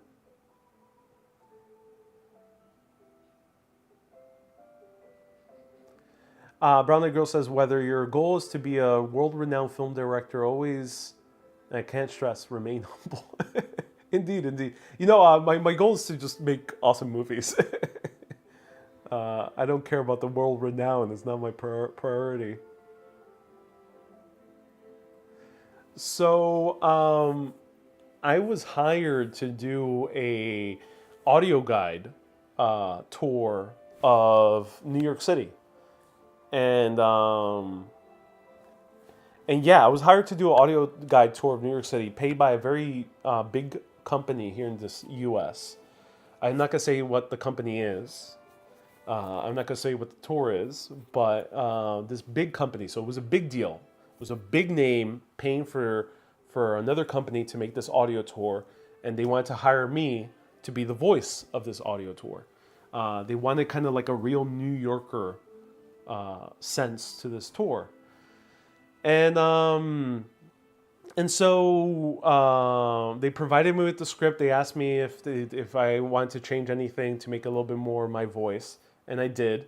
And I read this entire script, and I recorded a voiceover for it, and I really put my heart into it. So I was as expressive as I am in my live videos, as expressive as I am in the voiceover for the Athens Urbanist. And it was an awesome experience. The person who hired me, the producer, loved it. He was amazed with my work. He thought it was great. He was so happy to be working with me. And then I don't hear anything for like 2 months. And I found it very weird because they were in a hurry to publish it. And I don't know why. I don't know why they took so long. So I'm waiting, and the producer reaches back to me saying, "Hey man, can you re-record this part?" And I'm like, "Yeah, of course." And I re-record this one part of the audio guide, and I don't hear back for a few more weeks, and then I found that very weird. And he says, "Yeah, actually, we're gonna need you to say just this part. Can you just record this one part?" And I found it weird that he wanted me to re-record something else. Um, and then later on, he tells me that the reason it's taken months for anything to happen is because the client, the big sponsor, uh, did not like my voiceover at all. They wanted it completely re-recorded by someone else. And the producer, obviously doesn't want to do this. He liked my voiceover, my narration, and he tried to convince them otherwise. And since they were already paying me, he tried to convince them to at least include me a little bit. So I am included in like 2 sentences in one part of this like 1 hour guide. Um, and ultimately I was cut. And I was replaced with a very generic, good narration, but very kind of neutral accent. Um, not too much. Not too much intonation, kind of more neutral, straight way of narration. Um, and yeah, I was cut. And when that happened, I ended up getting like a flashback to like years ago when a friend of mine, who's a dear friend, was looking for a voice actor for one of her books. She wanted someone to read an excerpt from her books, and she was looking for a male voice. And I volunteered, and I read it for her. And she was like, "Oh no, sorry, we can't do it. I think your voice is a bit too too New York." And I got the gist. That she didn't want my voice. So it's already happened to me twice. My voice has been rejected. That's why I haven't really ever pursued much, because I do have a very unique voice, and also I have a very unique way of speaking. So I don't think it's what a lot of people are looking for in the media business, but it's definitely something that has worked for me personally. Have you taken any diction courses? Says Brown Eyed Girl. No, I have not. Or do you belong to Toastmasters? No, but I have been invited to speak to a Toastmasters group because there's a guy in Toastmasters, I think in Chicago, who really loves my videos, and he thinks I'm such a great speaker that he wanted me to talk to one of his classes about speaking extemporaneously. BC says, "What did they expect?" I think I have a lot of character in my voice, and I think they don't want that much character in the voice because it's sometimes a bit more it's like a painting. You know, sometimes someone does not want a painting that's filled with vibrant color because it's a bit too distracting for like a kitchen or something like that. You know, I think that's the same way with voice. I think in certain projects that they are looking for a voiceover or like an audio guide, they don't want too much character or something too unique or a voice that's too unique. They rather have something a bit um, more neutral. You have to be careful to not drop your endings. Indeed, indeed.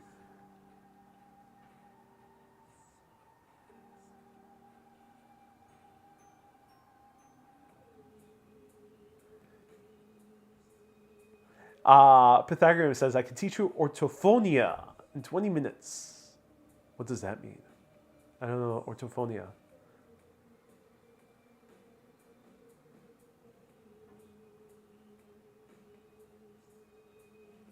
Brownlee Girl says, so people don't use Toastmasters is great for not using a lot of filler.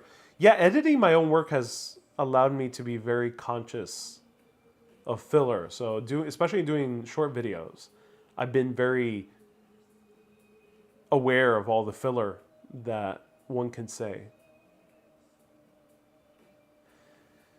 BC says, did they not sample your voice before offering you the job? Yes, they knew how I sounded like.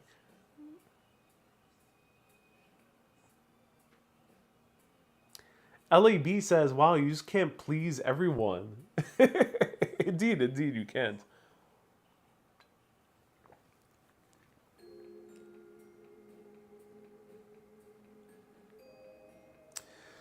Lorraine says, the character in your voice makes it more interesting. Way better than monotone. I think so, yeah. I think there's a lot of voiceovers out there, but I think a lot of people who do voiceover, and this also applies to like YouTube, I find them not so terribly interesting.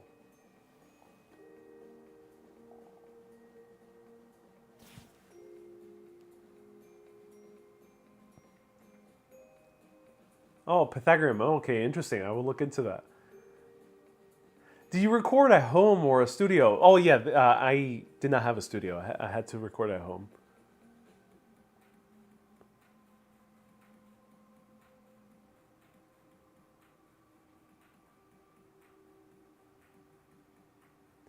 Michele says, good example of why. Hey, Michele, hope you're doing well, man. It was fun to hang out with you in Rome. Michele says, good example of why the customer is not always right. Indeed, indeed.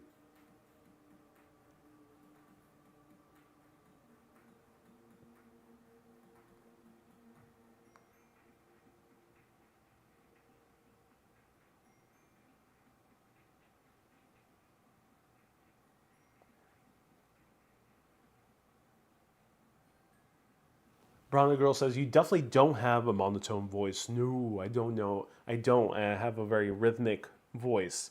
So there's a lot of changes in the way I speak as well. So it's more sing-songy. I can't really speak in a kind of straight tone. I'd rather not speak in a straight tone. I would feel very limited if I were speaking just in a straight tone. Samuel says, I love the documentary. Can you say what the product was? Oh, it was audio guide. Audio guide. Samuel says, I can't wait for the coffee documentary. Hey, I'm so glad you are excited for that. Me too. Had some great, great interviews there. Were you paid for that job? Yes, I was. I was paid in full for that job, despite not making the final cut. Victoria says, your narration is what makes your videos. Your voice is very easy to listen to. I get that comment a lot from people, yes. Thank you so much, Victoria. I appreciate that. Thank you. Corporates can be narrow-minded. Yes, I think that was the case. It was a big corporate entity. So I don't think they... I think my voice was just too colorful for them. They wanted something a bit more typical of big commercial properties.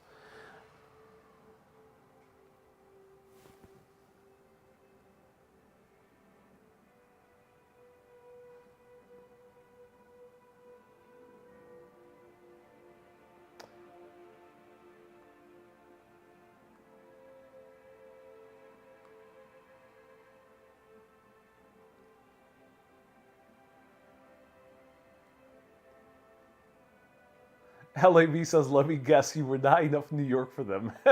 No, quite the opposite. Samuel says, my favorite moment was at the end of the episode when you wander through the nightlife having fun. Oh, yeah, that was a fun part of episode 5. BC says, what Greek foods you recommend? Definitely have pasticcio and moussaka, which are just amazing, amazing dishes. They're usually for major holiday celebrations in Greece. And then have yemista, which is stuffed tomato or stuffed peppers, stuffed with rice and other things, and those are really good. A classic Greek salad, classic. It's really hard in the States, or I assume in other parts of the world, aside from Greece, to find a truly classic Greek salad. Here in New York, Greek salad might mean that it has lettuce. Lettuce is never in a classic Greek salad in Greece. Lettuce is barely used in Greece, period. Lettuce is kind of horrendous to also add to a gyro, or a souvlaki.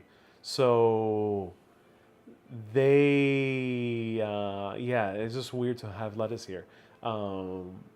Or like onions, which are also not typical. So it's tough to find a really traditional Greek salad. But if you go to Greece, the first thing you should have, it might sound boring, have a Greek salad. And I think some people might not have a Greek salad because they think it's a bit boring, or they're like dreading to have a bunch of lettuce. But no, Greek salads in Greece are exceptional. Brown Eyed Girl says, your eye contact with your viewing audience is spot on. Oh, I'm glad to hear that. Yeah, I'm glad to hear that. Samuel says, congrats on the Peabody Award. Your storytelling has inspired me to visit New York City. Brown Eyed Girl says, I tell you, storytelling is an art form. Not everyone can do it. You definitely possess this gift. You're very comfortable in front of the camera. Oh, thank you. I appreciate that. Yeah.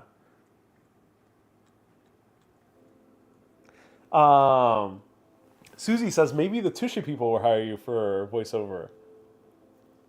Susie, I'm glad you mentioned that. I might be working with Tushy more. So Tushy really loved the video I did with them. So yeah, stay tuned. I might be doing more Tushy videos. How am I enjoying the Tushy? You know, I've procrastinated. I have not installed my Tushy. I have to get on that. But yeah, storytelling is I've been tempted to write another article on storytelling. I already have a few articles about storytelling, about the mechanics of storytelling, at least the way I see it, that are available on medium.com/ at the Ariel Vera, I think is at the Ariel Vera. So Brown Eyed Girl says, Tushy, I did a video about the history of bidets. It was sponsored by a bidet company called Tushy that came out like 2 weeks ago, and they loved it. It came out like a month ago, actually. It was quite a while, and they loved it. So yeah, it was awesome to make that. Tushy is a bidet company. So let me link the Spotify playlist so everyone could enjoy it. Bill Moore, thank you so much for asking about it. Let me find the link.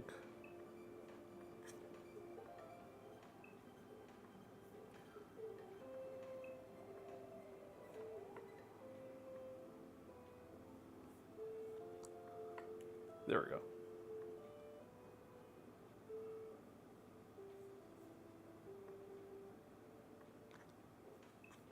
And then let me find the link for my articles. But I've been tempted to write more articles about storytelling because I realize not that many people talk about the actual craft of storytelling. People talk about how to write a screenplay. They talk about how to speak in public. They talk a lot about a lot of these things, but they rarely talk about how to tell a great story. And usually, when someone would talk about storytelling, they talk about the very stereotypical ways of telling a story, like a beginning, middle, and end type of structure. And storytelling sometimes it's a bit more than that. You have to kind of I think there's a deeper element to storytelling. You have to really connect to something deep inside of you, and you have to relate kind of the deepest parts of your soul with the story you're telling, and that's where you can really tell a great story. And that might sound very kind of abstract, but I actually write on how to do it.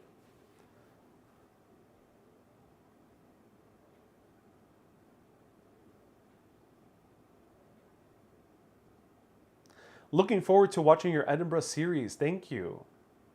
Hey, yeah. I'm glad you are. Colleen, thank you so much for tuning in.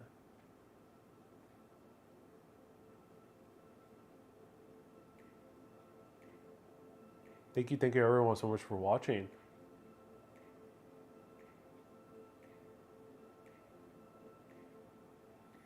All right, feel free to ask me anything.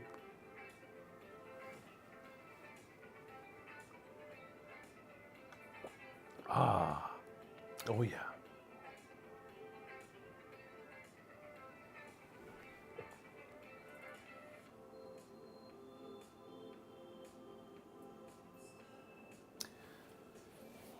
Pythagorean says, "What was the grudge you mentioned in episode 2?"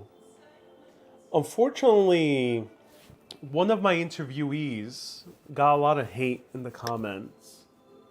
Yorgos, who was the person I featured towards the end of the episode, he did an excellent job, but a lot of people disagreed with a few of his statements that he said. Just Greeks in general, because it was very specific. It was a very specific hot topic in Greece, and I think it was due to context being lost, because obviously we had to edit this conversation and we didn't fully realize how some context could be lost. And then B is just people kind of nitpicking and being overly sensitive, I think, in my opinion. But these are, we touched upon briefly topics that are very sensitive in Greece. And specifically about multiculturalism, immigration, about Byzantine history and the Greek Orthodox Church. And we touched upon also tourism and gentrification. We touched upon these three topics. They're very, very touchy topics. And I think that's why in that episode, he ended up getting, unfortunately, a lot of hate, which kind of sucks. But obviously, that's something out of one's control, and that's the nature of posting online. People can be very mean online, for sure. But what was the subject matter that was so sensitive for some of the viewers, says Pythagorean? Yeah, specifically multiculturalism. The rise of tourism and the Greek Orthodox Church. Those were the three main topics. Is there a Greek section of New York City? Yes. It's become it's much less. There's an area in Queens called Astoria that you can go. And there you still find some Greek culture. There's not that many Greek hotspots in New York City beyond that, unfortunately. But you still find it in that area of Queens.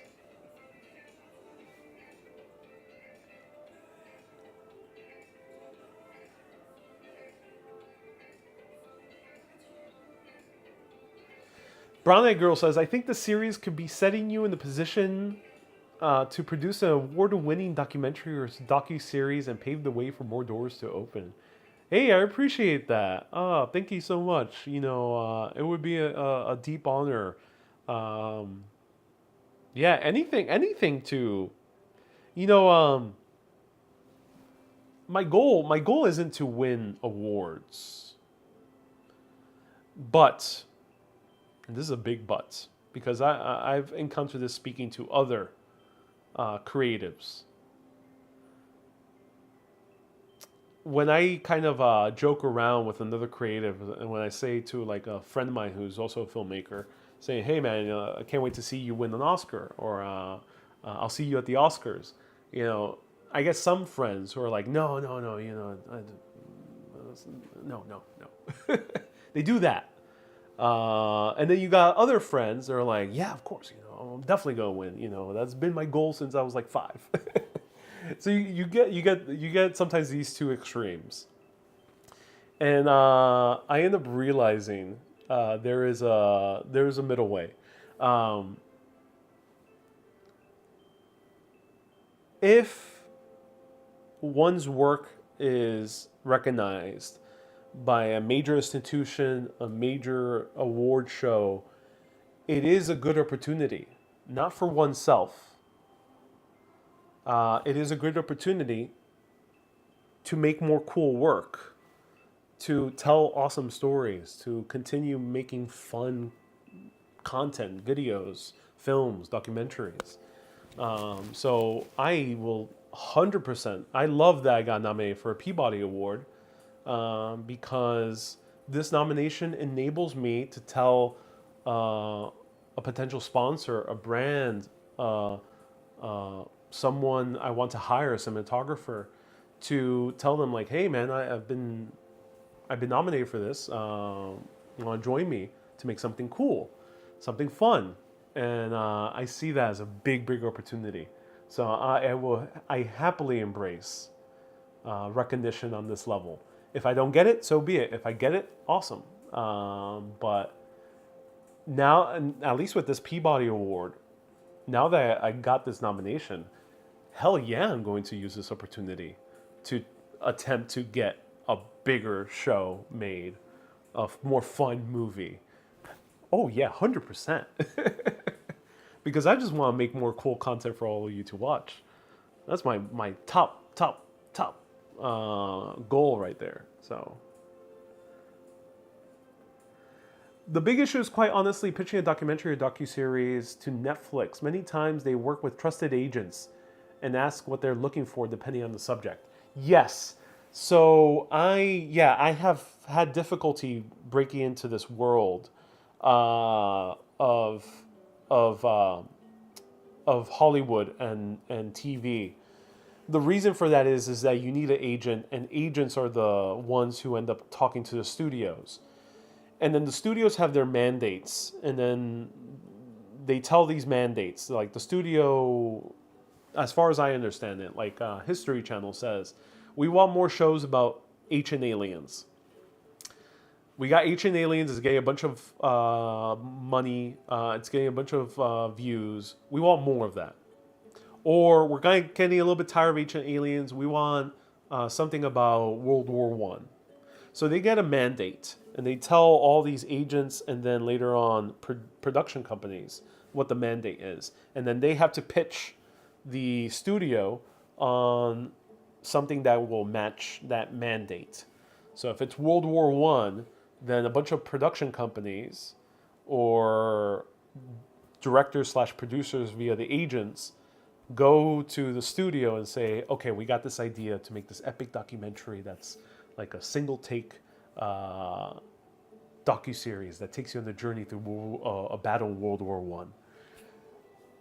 And then they'll give you the money or they won't. So yeah, it's a very tricky industry to break through. It makes sense. It makes sense why it's tricky.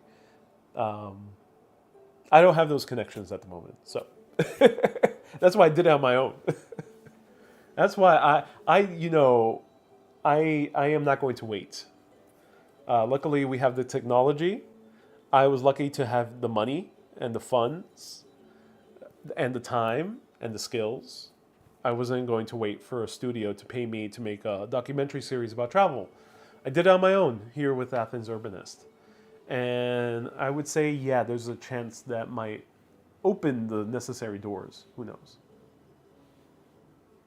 Hey, do you know that Dana Perino from Fox News follows your page? She's a great resource for promoting your content, says Victoria. No, I didn't know a Fox News reporter followed.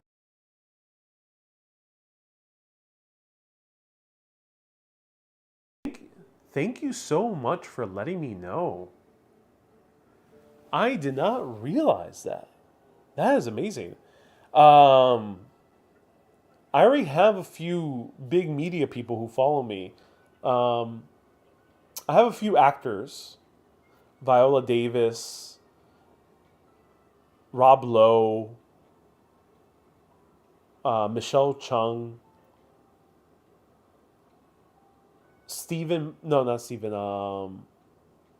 What's the other Baldwin brother? One of the Baldwin brothers. Not Alec, not Stephen. The other Baldwin brother. He follows me. So I have I have a few major actors and actors that follow me. I have Casey Neistat follows me on TikTok, and then I have Don Lemon. He follows me on Instagram, who's kind of ousted now from media. He's a controversial figure. And then I have like two or three more people in like news media that follows me. And then I have that Fox News person. That's cool. That's nice. I didn't realize that. That's awesome to hear.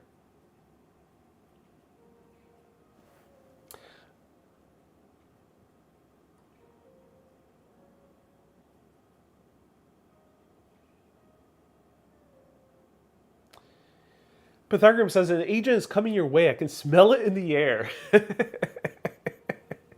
Hey, thank you so much, man. I appreciate that. Thank you, thank you. I mean, that's why I got these glasses. These glasses so I can look more like a director. Yeah. Thank you so much, man. Yeah, I would be happy to work with an agent. Uh, my main intention, I'm very cautious with working with Hollywood because my main intention is I am determined. My intention is to continue making Urbanist. It's my own thing.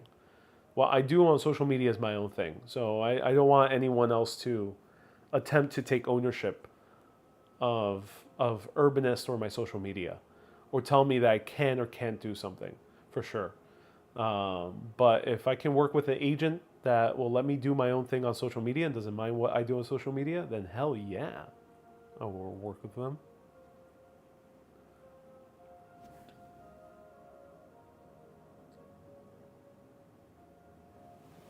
Hey, Raleigh Girl says you need to comment on some of these people's posts. Yeah, yeah, I got to interact with them a little bit more. That Baldwin brother loves he loved my content on the history of racism in New York. He really loved it. He commented on all of them. Ethan says, "Wow, you're live again." I am live again. And I am alive too. So yeah, double.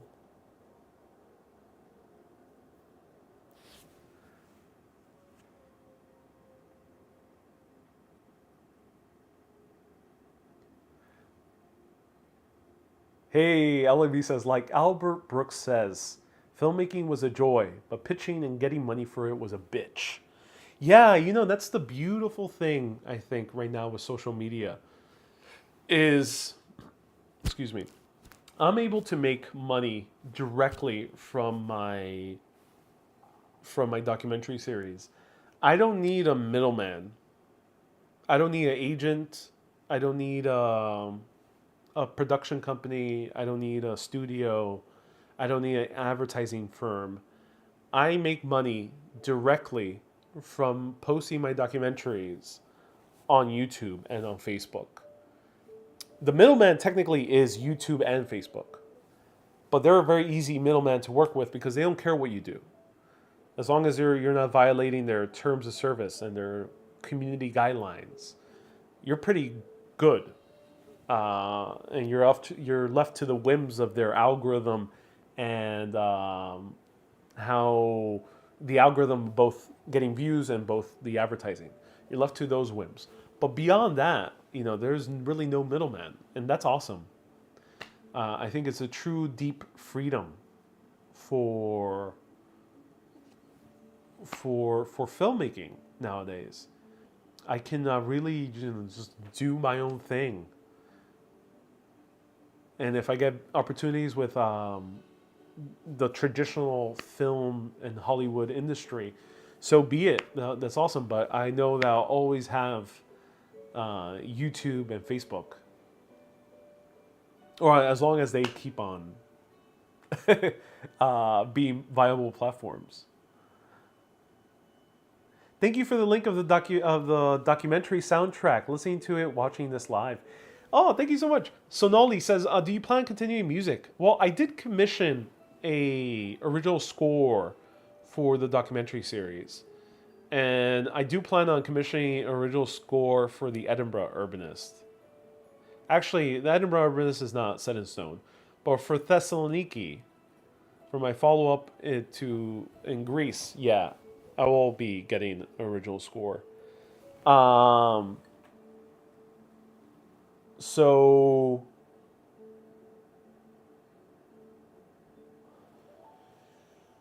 for sure, yeah, for sure. I do and aim to make more music. For sure, I aim to produce more. There's a specific artist I featured on the Athens Urbanist. In the first episode, I featured a song by Log Out, and his songs are in the soundtrack. He's an amazing, amazing singer-songwriter, and want to produce his next album.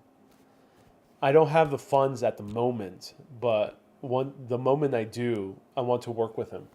And I would love to work with that other artist that I also featured, Hermes. He's amazing. It's truly great music. It's playing right now. And for sure, oh my God, yeah. So I really want to produce way more music. And I will. I will produce way more music. Basically, all my videos, a big part of it is music. Music is not an afterthought for me. Music is the main thing. I love music. I was a music blogger before starting filmmaking. Music to me is integral to making great videos. Live streams, I don't take advantage of music too much, but I do show like the busker on the street. But when it comes to my short videos and my documentaries and my vlogs, for sure, music to me is super, super, super important. And in the Athens Urbanist, me and Maria were very, very picky on what songs we use. And we used songs that deeply touched us on a deep level. And we were so lucky to encounter these musicians in Athens and other parts of Greece that just loved my videos, that lended the music for us to use, gave us the commercial license to use them. So I am so lucky that I got access to great music, and I definitely aim to make way more music in the future. Hey, Pythagoras says, did I hear commissioning? Yeah. I produced 5 albums that are all available on Spotify. One song is playing right now. Coffee Break. Right here.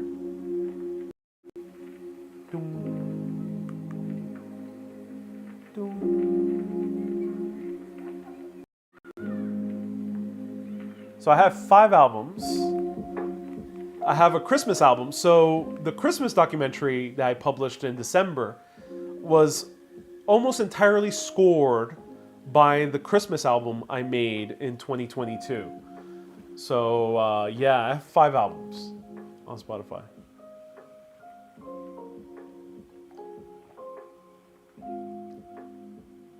Sonoli says, that's so great. I love your music. Can't wait for the next recording. Thank you so much. Hey, I love the music of your New York City filming during COVID when the streets were bare. Yeah, it was the original soundtrack and the Afterworld albums. I've heard them all except Sunday Brunch. Sunday Brunch is pretty short, but yeah, it's lo-fi hip-hop. Miss Lob says, there was a time you played that piece while entering the dreamy Venetian harbor. Yeah, that song was All Is Known from the Afterworld album. And yeah, that song, the reason I made this soundtrack is because I know the quality is not the highest. It's not made with, most of the albums are not made with real instrumentation. They're made with sound libraries. But I know that this song, for example, which I'm going to play right now, All Is Known, I know this song, if I get a real orchestra playing this, it'll be so damn epic. And the reason I made Afterworld, this album that's playing right now,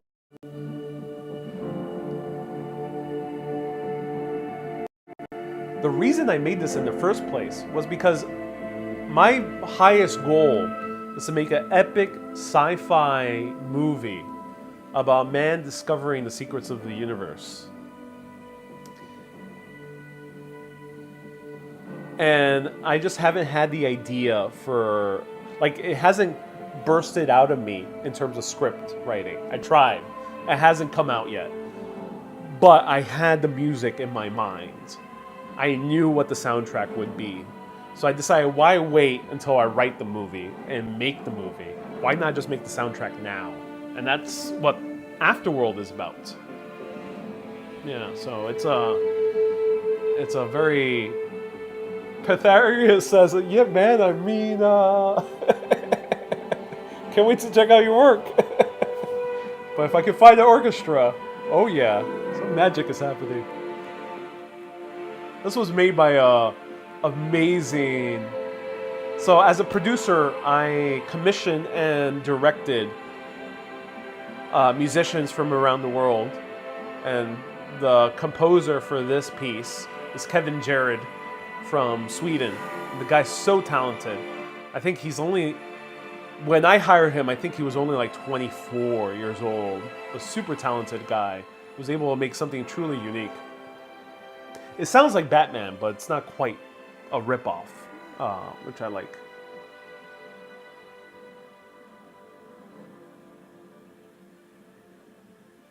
So yeah, this was the one played in Venice.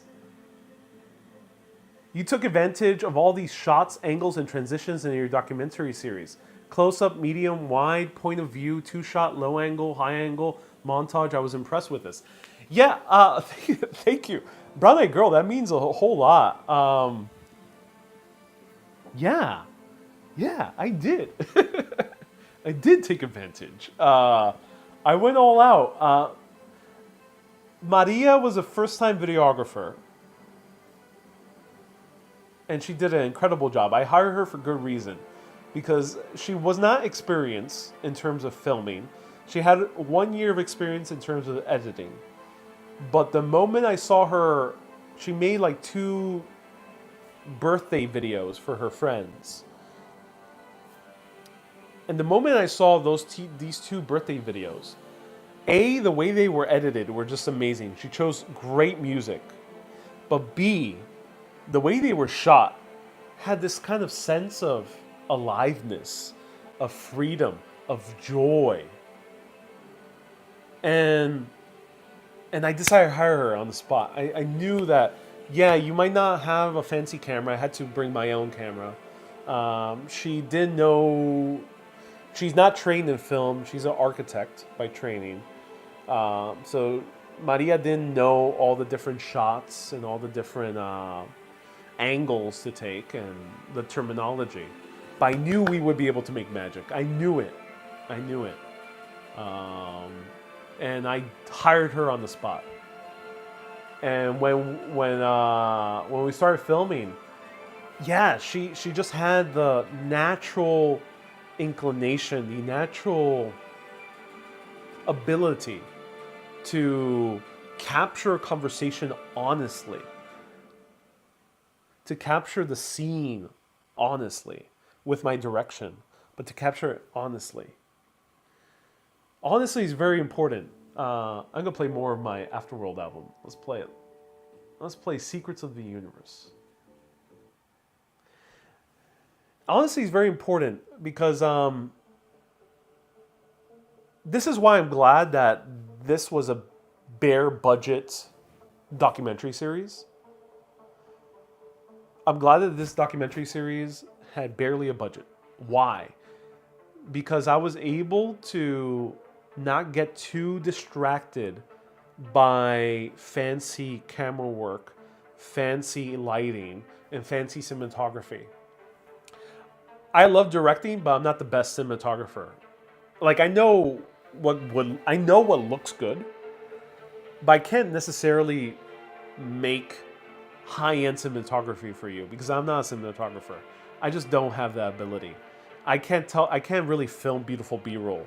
I can film a beautiful shot because I know movement, but if you force me to stay still and try to get the best lighting and the angle, I'm not good at that. And I'm glad that this first series that we made, we were able to make something that at its very core was just good, solid filmmaking. Not fancy, not glamorous, not elaborate, but just solid, good filmmaking. And beyond that, my most important piece of direction that I gave to Maria is verisimilitude. Now, let me know if you know what verisimilitude is. Verisimilitude is what makes the difference between a YouTube video, a YouTube documentary, and an Oscar-winning documentary, or a documentary that you'll find on BBC. It's the big difference. Verisimilitude is the big difference. Verisimilitude is where you forget that you're watching a movie, where you forget you're watching a piece of content. And how you achieve verisimilitude is to make people not think that they're watching a movie, not think that they're watching something that's being edited together, to make it real, to make it feel immersive. And in filmmaking, there's very real methods, practical methods to increase verisimilitude, the sense of immersion.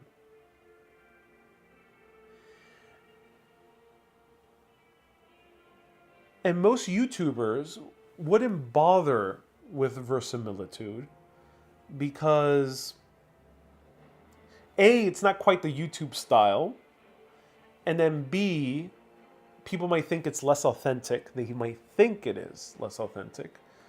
And then C, it's difficult. It takes a lot of work to maintain verisimilitude. Now, of course, in the documentary, we don't have as high verisimilitude as a movie. So basically the highest form of verisimilitude right now in filmmaking is a great movie. A movie that does not break the fourth wall, that you can't really notice the cuts and the edits. You can't really notice the lighting. You don't notice the fancy cinematography. You just get completely lost in the film. And I think one of the best films to have amazing verisimilitude is When Harry Met Sally.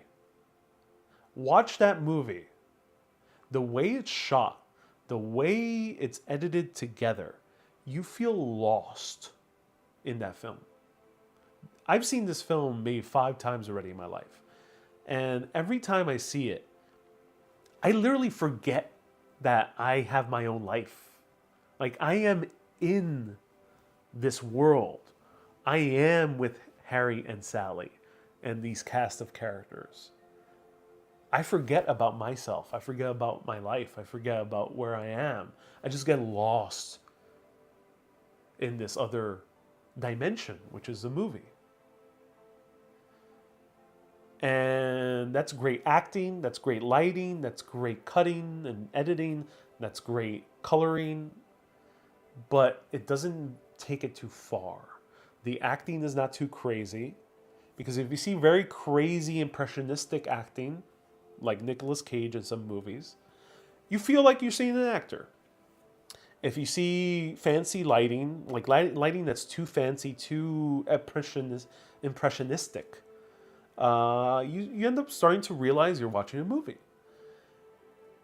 But there's that right line of not getting too fancy, but not being too simplistic, but being very, very sure of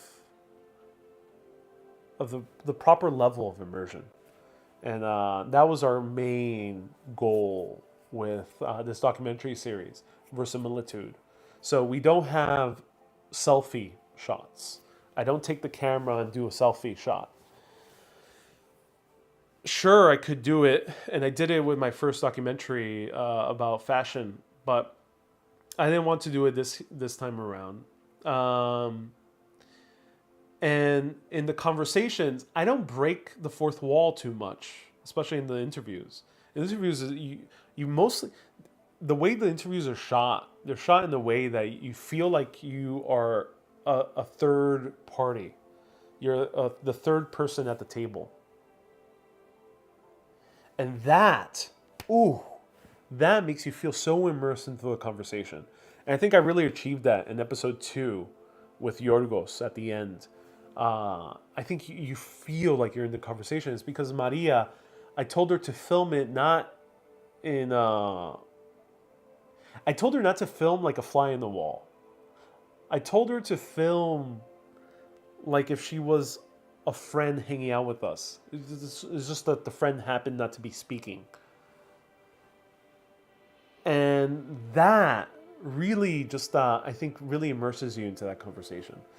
And yeah, that was my goal, is verisimilitude. And I think that's why I think we did a good job in our documentary series in a way that doesn't feel like a typical YouTube doc, like a typical YouTube video. And yeah, I speak directly to camera, but that's more kind of out of necessity for my style, for this style of documentary. I still want to talk to camera, but we didn't overly emphasize directly talking to camera. We're not going to be able to achieve this on the coffee documentary. So the coffee documentary is going to feel different, but for sure you're going to get that same experience again in the Edinburgh Urbanist.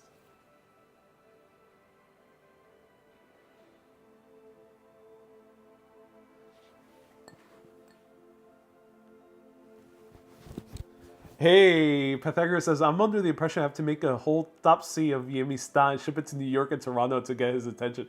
Hey, there's a moment in my new album that comes from that very movie. Ooh, that's awesome. Which movie? Let me know. I know it from studying poetry, verisimilitude. Ooh, does poetry involve verisimilitude? I'm under the... Oh, okay, let's see. That's why we tune in and listen to history classes, Sally. Yeah.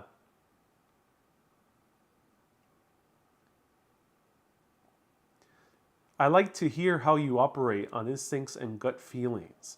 Yeah, it's very important, I think, to operate on those levels. I think those levels lead you in a much better path than anything else. That was awesome. That is why I watched it twice afterwards. Oh, Brown Eyed Girl, thank you so much. Pythagoras says he has no idea what's coming his way.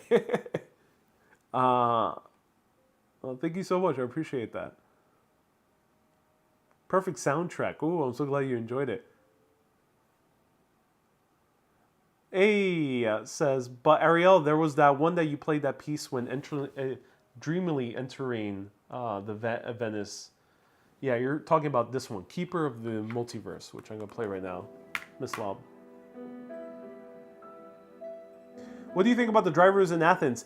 One thing I wish we would have covered in Athens, which we didn't find anyone, was a very loud, obnoxious taxi driver. I wish we would have gotten access to a very kind of a loud personality for a taxi driver. It would have been so cool to film that, but we didn't find anyone. But yeah, driving in Athens is very interesting. I noticed that people are generally respectful, but it is more hectic than other cities, for sure. Hey man, I just checked the comments in Athens. You got nothing to worry about. The Greek audiences have this standard political turmoil. Yes, they do. Yeah. So it's very normal, I think, in videos that gain a very large Greek audience that you have a lot of arguing in the comments. I've noticed that, yeah. And the arguing is not like people are not hating each other. So I think it's just more of a Greek thing to argue with passion, but at the same time not be too hateful.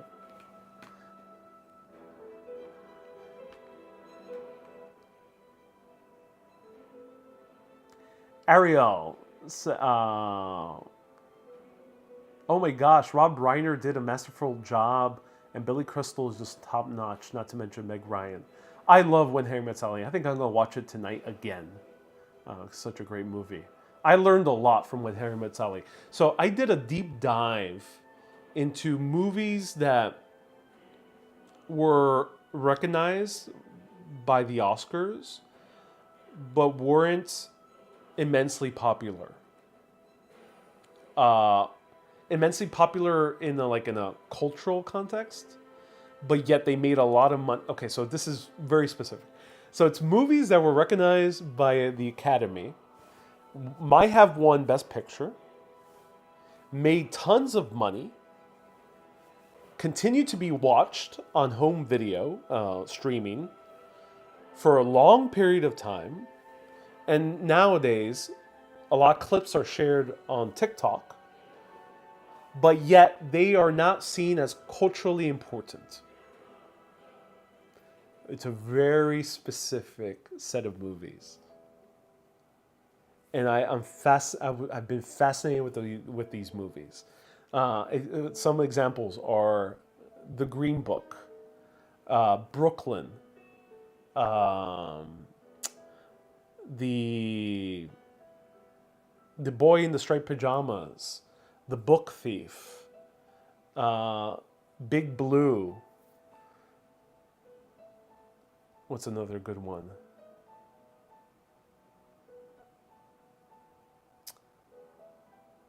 The recent movie Cabrini that came out. All these movies, they're excellent movies. And there's a very good reason why, and this applies to also a few other classics from way back then. But these movies, there's a reason why people keep watching them. But the tastemakers, the critics, the film essayists on YouTube, the film buffs don't recognize it as the masterpieces. Because to a film buff, they'll tell you Fight Club is the best movie ever made. M is for Murder. A random film noir movie from the 1940s or something like that. These French New Wave films, like by Fellini, Dolce Vita, they'll tell you that those are the best films ever made. I get why people will tell you those are the best films ever made. They definitely are amazing films, but they're films that you realize you're watching a film.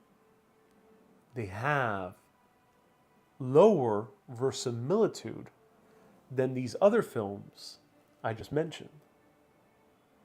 Because when you're watching Fight Club, you see these fancy shots, you see this very dramatic acting, you see the slow motion. It's a great movie. You're definitely transported, but you realize you still feel like you're watching a movie. But with The Green Book, you don't feel like you're watching a movie. You feel like you're living the life with these guys. And that, to me, is great filmmaking. That is making movies from the heart. That's making movies that truly better your life by making you feel joy, love, a catharsis that's positive. Is so deeply important, so vastly underrated. And When Harry Met Sally, I think, is a part of that list as well. So deeply underrated. But those movies truly make you feel love, joy, wonder, fun. And of course, some of them are very dramatic and dark in some moments. But through that darkness, you feel hope. You feel a sense of connection. And they're real. They're authentic. They're not sentimental. They're not highly dramatic and dark and moody and people screaming. Nor are they overly preachy. They're just great films. And that is my goal when it comes to filmmaking, is making something like that. Making something like Brooklyn, making something like When Harry Met Sally, or as I mentioned, The Book Thief, which was another great example.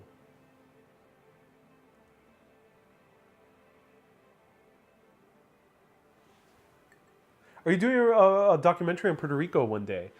I do. Puerto Rico is very, very tricky territory. It's even doing a documentary series on Puerto Rico can open up a very big, big can of worms. I think I need a little bit more time, and I think I need a little bit more deeper study to be able to do a documentary series on Puerto Rico and do it justice without really getting myself into really big, tricky waters. Can you interview her sometime? Says, can you interview Maria? Yeah, I would love to show Maria in the live video. Stay tuned. So Brown Eyed Girl says, Ariel, for a guy who has not studied film formally and doesn't have a degree in it, you sure have applied professional technique on so many levels in this documentary series. Hey, I appreciate that. I look at film and can take apart many techniques that stood out to me, but she filmed it so naturally, not so robotically. Yes, and that was very important to me, was that the videographer, Maria, in this context, was not robotic at all. I wanted life. I wanted drama. I wanted life. I wanted joy. I wanted realness. And I told her that for editing as well. I said to Maria when editing,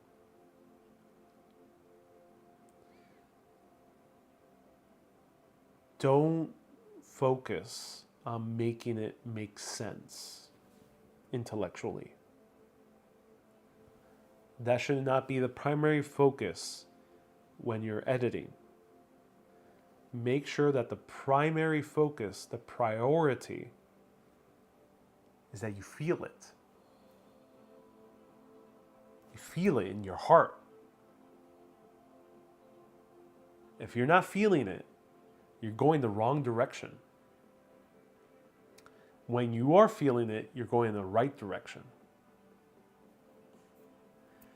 Then, once you piece together the sequence that really you felt, then you cut and trim to make it make sense. Or I add voiceover to make it make sense. That to me was my main piece of direction to Maria, because I knew any other editor would have just thought very logically. Okay, I gotta be sure to tell this story beat A that connects to story beat B that will teach that would tie in the lesson that we learned earlier, and we end. Very linear way of editing. very analytical, very intellectual way of editing. But the fact is, in a good conversation, in life, we are not linear. We're not so analytical. We're driven by our base emotions. And in the positive way, we're driven by our heart. So if you're editing in the analytical context, you might learn analytically. You might learn intellectually, but you won't learn, you won't feel it. And if you don't feel it, those learnings are not going to be in your mind for that much longer. But I think if you feel something, while you're learning a topic, it'll stick with you for a longer time. And this, to some editors, because I encountered this personally, they don't get that. It's a bit too intangible. It's a bit too abstract, and maybe a bit too high-minded for some editors. Dare I say, for most editors, it's a bit like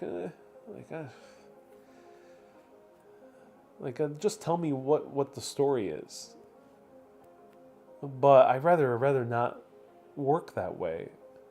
I'd rather have something that everyone who's involved in it feels it. Like, I didn't want our composer for the score, Lefteris Voulanis, to make music that merely serves the documentary. I told him the similar thing that I told Maria. Is like, hey man, make a song. I want you to make the song that you feel on a deep level. And when he made that song, the first version, I didn't feel it. I was like, I don't like this too much. But I knew that with a little bit more work, I would have had something that I feel, and that because it originally came from what he felt, we were able to meet halfway and come out with something really interesting. And I told this to my assistant editor, Katerina. Same thing with coloring. Do something interesting with coloring, but make sure that the colors that you come up with, just something that you feel like really enhances the scene, something that you feel it. It doesn't have to make sense. The sky doesn't have to stay blue. And there's moments where the sky isn't blue, it's like purple. And it's because it just feels right. So that's my line of thinking. But definitely not for everyone. All right, everyone. I'm sticking around for 5 more minutes. Thank you, everyone, so much for tuning in to this series. I'm not sure if have people found this interesting? Let me know. We got a few people commenting over and over again, but let me know if other people have found this interesting. I tell you, videographers' work is not easy. This is very pressured filmmaking job. Yeah, it's not easy. I'm glad to have found Maria, because I have not found many videographers that I think are deeply interesting. How about making a documentary about salsa? I would make a movie about salsa, Susie, for sure. Yeah, I would love to make a movie. I would love to make a documentary, but I think a movie would be more interesting. Or maybe a combination. Maybe like how Netflix has done the series on Alexander or Caesar, kind of combine dramatic sequences, acted sequences with the actual documentary part. I would love to do that and like make a epic salsa documentary, because there's so much. Brown Eyed Girl says, I apologize for all the comments. No, not at all. You drove this conversation in very interesting ways. Thank you so much. Round of hearts to Brown Eyed Girl, Susie, Pythagorean. A few other people ask great questions. Let's see who else asked great questions. Everyone in general asked great questions. LAB, thank you so much for asking great questions. And we have a few other people asking great questions. Victoria, Michele. Miss Love says, you can be past up my bedtime. Oliver says, are you happy? No. I'm terribly sad.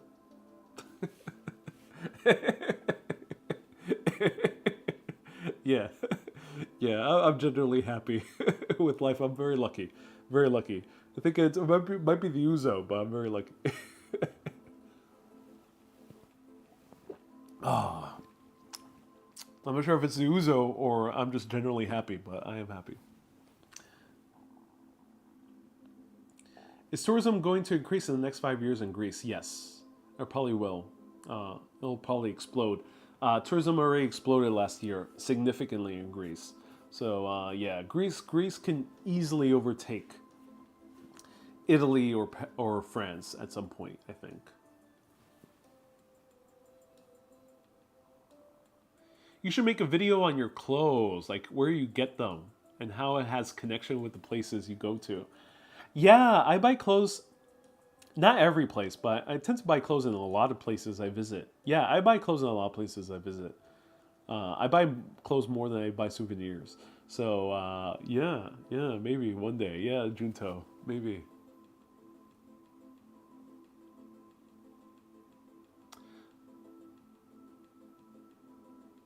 Brown Eyed Girl says, some directors are very rigid and some are great and free thinkers. Yeah, I like the ones that are a little bit more kind of relaxed. And I appreciate the directors that are kind of more embracing of improvisation and experimentation. I really love that. If people are not having fun while making, like, of course we're working, so you gotta do your work. And you gotta do good work. I don't want subpar, half-assed work. If I'm hiring you, but if we're not having fun beyond the responsibilities that we have, then there's something wrong. Something gotta be fixed. Victoria Lynn says, had a great conversation. Oh, I'm glad. Freestyle says, Ouzo Yamas, yeah. LAV says, yeah, let's hear it for the lookers. Hey, lookers, thank you so much for tuning in. Everyone, thank you so much for watching. I am so glad. I'm going to play the main score to Athens Urbanist one more time. And I'll go watch When Harry Met Sally for like the 6th or 7th time. Have I tried Sipuro? Yeah, I have. I was tempted to buy Sipuro instead of Ouzo. I got Ouzo instead. I just got a little bit of Ouzo left. I'm gonna share this with a friend. I'll find myself one of my Greek friends here. Share this last maybe 4 cups of Ouzo. But thank you everyone so much for tuning in. It was a great 6 episodes. I'm so glad so many people love the premieres to this episode. I do encourage you right now to leave comments on the episodes. It's a big help and it really spreads the word further. And I really hope to continue making more awesome content for all of you to just have a good time. I want to show you the world in the most fun way possible. So let's do it. Nina says, where will it be for your upcoming birthday? Ooh, stay tuned. Stay tuned. I'll go live for my birthday again, but stay tuned. We just attended a class at the University of Ariel. We did. And Olivier says, how did you get started in content creation? Search my name, Ariel Vieira, on Spotify, and you'll find a lot of podcasts where I go into immense detail about how I started as a YouTuber. But a very, very short one is I've always wanted to be a filmmaker. I always wanted to be a director since 5 years old. I also wanted to be on camera. And 7 years ago, I took the leap, quit my 9 to 5, that was in media. I was making videos for a media company and decided to go my own way. And I've been doing this ever since. Everyone, thank you so much for tuning in.